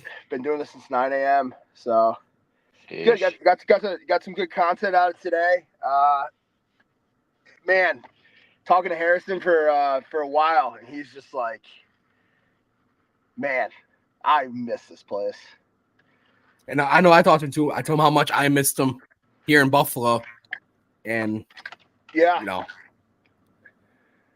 it's good because they all come back and they support, and you don't have too many people outside of Diggs who admonish like the environment of this place. Did Diggs buy his house yet in Houston? We need that update for Friday. Oh yeah, you're right. No, he didn't. Okay. So, what's pressing on your guys' minds? I'm gonna give a good 2-3 more minutes, and what's pressing on you guys? We're just talking about what to expect from the Buffalo Bills in this upcoming season. How do you think we're aligned in terms of? Are there any more moves to be made? Are there any more aces or jacks even? Jack of all trade, master of none. That you think Bean's still capable of pulling out of his pocket? Yeah, right. I don't know. Do you want to answer that first? I mean, I think we're out of aces, right? Yeah, I think we're out of aces. I think if he was like forced to, he obviously could. But I think in his mind, a small move. I mean, I've been saying this since 3 months ago. Maybe a trade for Terrence Marshall of the Carolina Panthers, reunite with Joe Brady. Maybe even Bill's making a move with the Panthers. That's weird. I know, right? Yeah, we haven't done that before. Maybe even a guy who's been getting his name surprisingly hyped up in OTAs, Treylon Burks for the Titans. You know, so it's a guy like that who maybe hasn't lived up to his potential. I feel like those are the type of guys that the Bills are going for this offseason. Pat, what do you think? Yeah, no, I personally don't think we're going to do anything. If we do anything, I think it would be a corner, maybe like a Patrick Peterson. But outside of that, I think we just save the money We're getting for old as trade fans now deadline. that Patrick Peterson isn't a splash, you know? Right. You know, we got, one of the things that, I think is entertaining that as we grow older watching footballs, we're seeing guys that, we used to watch their kids playing. Yeah. You know, we got, Gore's kid. I pray to God that guy makes the roster, you know? So do I. Yeah. I think he has a ton of utility, and you see guys, and I think this is strong. Like you see, outside of Ray Lewis's kid, you see like Asante Samuel Jr. doing it. You see Christian McCaffrey doing it, right? And they're all sons of the lineage of guys that played their balls off for the majority of their career and had a tough time letting their career go until, they got their kids in the game playing meaningful football. So right, it's interesting. And, who is your favorite son of an ex-NFL player that in the NFL right now? Give me two each. Who you guys like the most? I think Christian McCaffrey is mine, and Asante Samuel Jr. is great. I've always been a big fan of Frank Gore, so I'm going to go with Frank Gore Jr. Sure. And I like Asante Samuel Sr., so I'm probably going to have to go with Asante Samuel Jr. Right, what about you? Yeah, I'd say McCaffrey, and then I'm trying to think of another one. Marvin I would probably Harrison go. Jr.? Yeah, MHJ. I know. Because also, as soon as I thought of it, I was like, I fucked up. Yeah, no, I should have said CMC. Well, MHJ playing for Ohio State also has my heartstrings because I'm an Ohio State fan. So Who's the other guy in the Bills roster whose dad played? Kyer Elam. Yeah, that's right. Elam's dad played, and his uncle played for the Jets for a little bit. That's crazy. At least he's playing for the right team now. Yeah, he was just here. Spencer was here briefly. Kyer was here briefly. We couldn't get him on. Love Spencer. Just because it was not conducive to staying, because like the shelter's just packed with people. I think at one point we had almost 500 people. So really crazy. Yeah. So it was really nice. It was fun. Yeah, we had a ton of Sons of Erie stuff that went to auction. Did amazingly well. But I'm gonna hop because I gotta go shake some hands, kiss some babies, and hold some umbrellas. So. All right, man. Sounds good. Thanks for hopping on. Patrick, judgment call whenever you want to end. All right. Sounds good. Right. Hey. Good to be seen. Good to be seen. And that was Student Body Right, co-founder of the Do Champions Media Network. So it looks like he had a good time today. Yes, sir. It seemed like a very successful event. Yes, it did. I was supposed to be there, but due to a work schedule conflict, yes, I couldn't make it. Yeah, we'll call it that. You know the story. Should put him on blast, but nah, I'm not going to do that. So I hope to be out there next year for the Student Body Right here in Phillips Bocce Tournament. That's the plan. Yeah, so, maybe I'll come out next year. Yeah. You know, Ryan, I know you're going to a couple games next year. What games are you going to? I'll be at the Monday Night Football game against Jacksonville on September 22nd? 23rd. 23rd? Yeah. It's September 23rd, and I'll be at Buffalo against Kansas City, November 17th. I know I'll be at the game in Indianapolis, November 10th. I'll be at home against Kansas City, and I'm possibly looking at that Monday Night Football game, week 3 as well. So hopefully this time I don't lose my phone, which the last time I was in Buffalo, I lost my phone. Ended up getting it back. Couldn't hang out with Ryan. Yep. So yeah, that was such a shame. A bummer. Yes, it was. I know, but it was Pat's loss because he didn't get to hang out with Mama Dawkins. Right? We got Winfield, former Bills son playing for the Bucks. Oh, Antoine Winfield. Yes, Josh. Forgot about Winfield. I did forget about Winfield. How did I forget about Winfield? I don't know. Oh, I can't wait for. I mean, he kind of pissed me off since he decided not to be in the game, but I can't wait for Archie Manning to play. yeah, no, that's gonna be pretty cool. No, I just wonder if he's not the. Yes, they have Quinn Ewers. He's not gonna start this year. No, he'll start next year. Yeah, next year. Maybe he's the next Dolphins quarterback after they can't re-sign Tua. I mean, it could. Oh, God. Hell no, that would be terrible. Keep Tua. Yeah, no, I want them to keep Tua. I want them to pay Tua $60 million a year. He's the best quarterback in the NFL. Keep him. Yeah, no, I love Arch. He well, probably because I was such a big fan of Peyton, but yeah, Arch. I don't know why he chose Texas when he could have gotten more game experience at a different college, because Texas had Ewers. Like, he could have went to Ohio State and started for us last year. Yeah, not gonna lie. Could have went to Georgia. Potentially could have been a starter. Well, you guys had Beck. Yeah, we did have Beck. And you have Beck. You guys still have Beck. Wait, do we? Yeah, he's not in the NFL. No, that's right. We do have He's Beck. in the Never college mind. game. Yeah. I love how that's right. I love how that's everything I'm going based off of. Yeah, me too. Game. Who's in so the I've been college talking game about that too. game. I've been talking about that college game forever. Which I know we do have a Twitch channel. I'm pretty sure myself, Ryan, maybe some other guys from New Champions will be streaming on there. We'll be starting a tournament when college football 25 comes out on July 16th. Yeah, we'll do a lot of fun things. We might have a dynasty series going on. We might have a road to the playoff series going on, or just random head-to-head matchups. Yeah, and anytime me and Ryan play each other, it's must-see TV. That it is. It always is. Unfortunately, Lamar Jackson decided to fumble the ball in the last play a few days ago. But I went to work in a good mood after that one.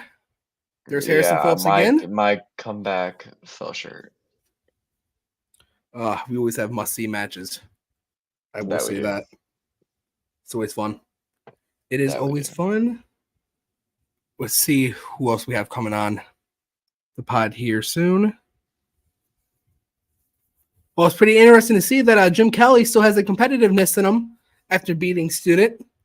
Oh, yeah, there's no way NFL players' competitiveness ever goes away. Yeah, I know. A. Will was on here before you hopped on. He even said he has to beat Harrison Phillips to have bragging rights. I'm like, oh, yeah. That's what I like to hear. Like, come on with it. And here's Matt. Let's add Matt to the stage. There we go, Matt. You're muted. We make this mistake like once a week. Yeah, it's we like got staticky. You. Yeah, you're static though.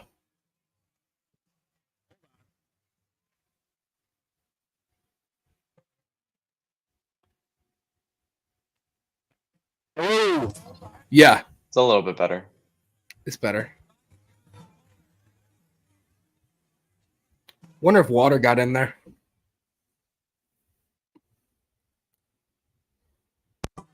How's that one? That's better. Awesome. Awesome.